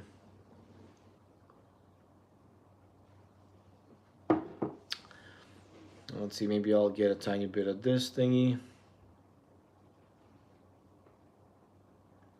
And then I could ask the paper and see if I should get some more bonk thingy. Let me see. Should I get some more bonk thingy? Let's see what it says. So it says yes, that I could.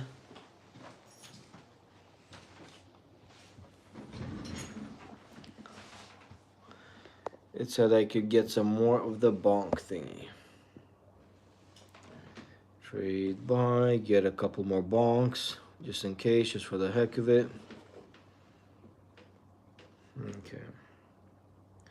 It's also another point of view. Humans now created new species, and the species can't really like paper. I know, right? The species can't really like paper, for sure. That's kind of funny. Kind of funny, but it is what it is too, though.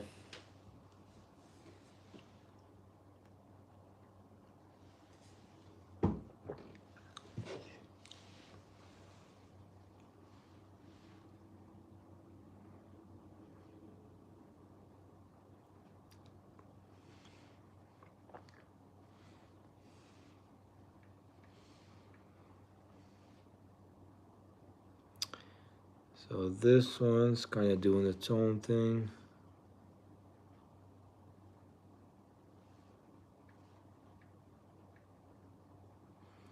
Maybe if I do this and then if it goes my way, might be kind of sort of halfway decent, but probably might not be worth it because not enough capital, but maybe something. But probably not worth it because it's kind of crazy. Kind of sort of halfway crazy, but it's kind of What is it about to do? We'll see. We will kind of sort of halfway see. Let's see, what is AGQ doing?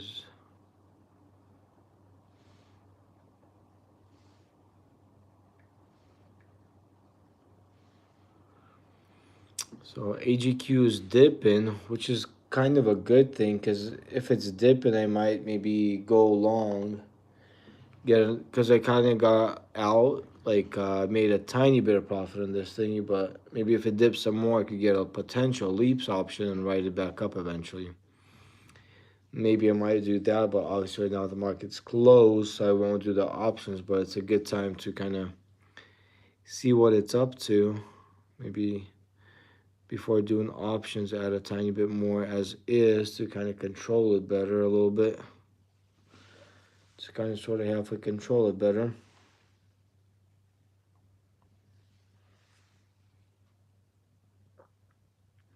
The MSFT, let me see.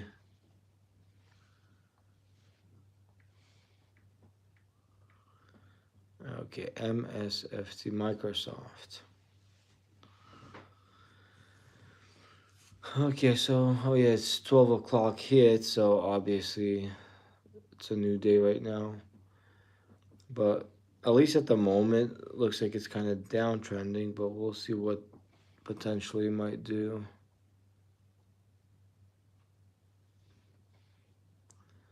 So it looks like there's some more downtrend. Looks like it has some more downtrend momentum. Not financial advice or anything, but looks like it's just kind of trending down at the moment.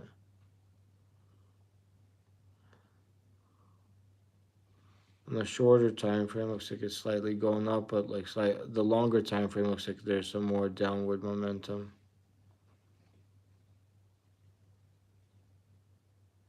Yeah, just not financial advice, but looks like there's short-term downward momentum on this thingy.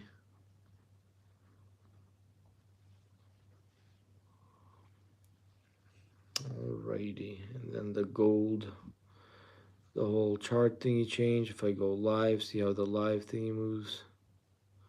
1 day thingy. Let's see here. Drink some of my tea here. I'm getting a little sleepy, so I think I'll probably be going to sleep now or to bed because getting a little bit sleepy, and I'll probably just continue some of the live trading tomorrow. Have a good night, guys. I'll see you guys later.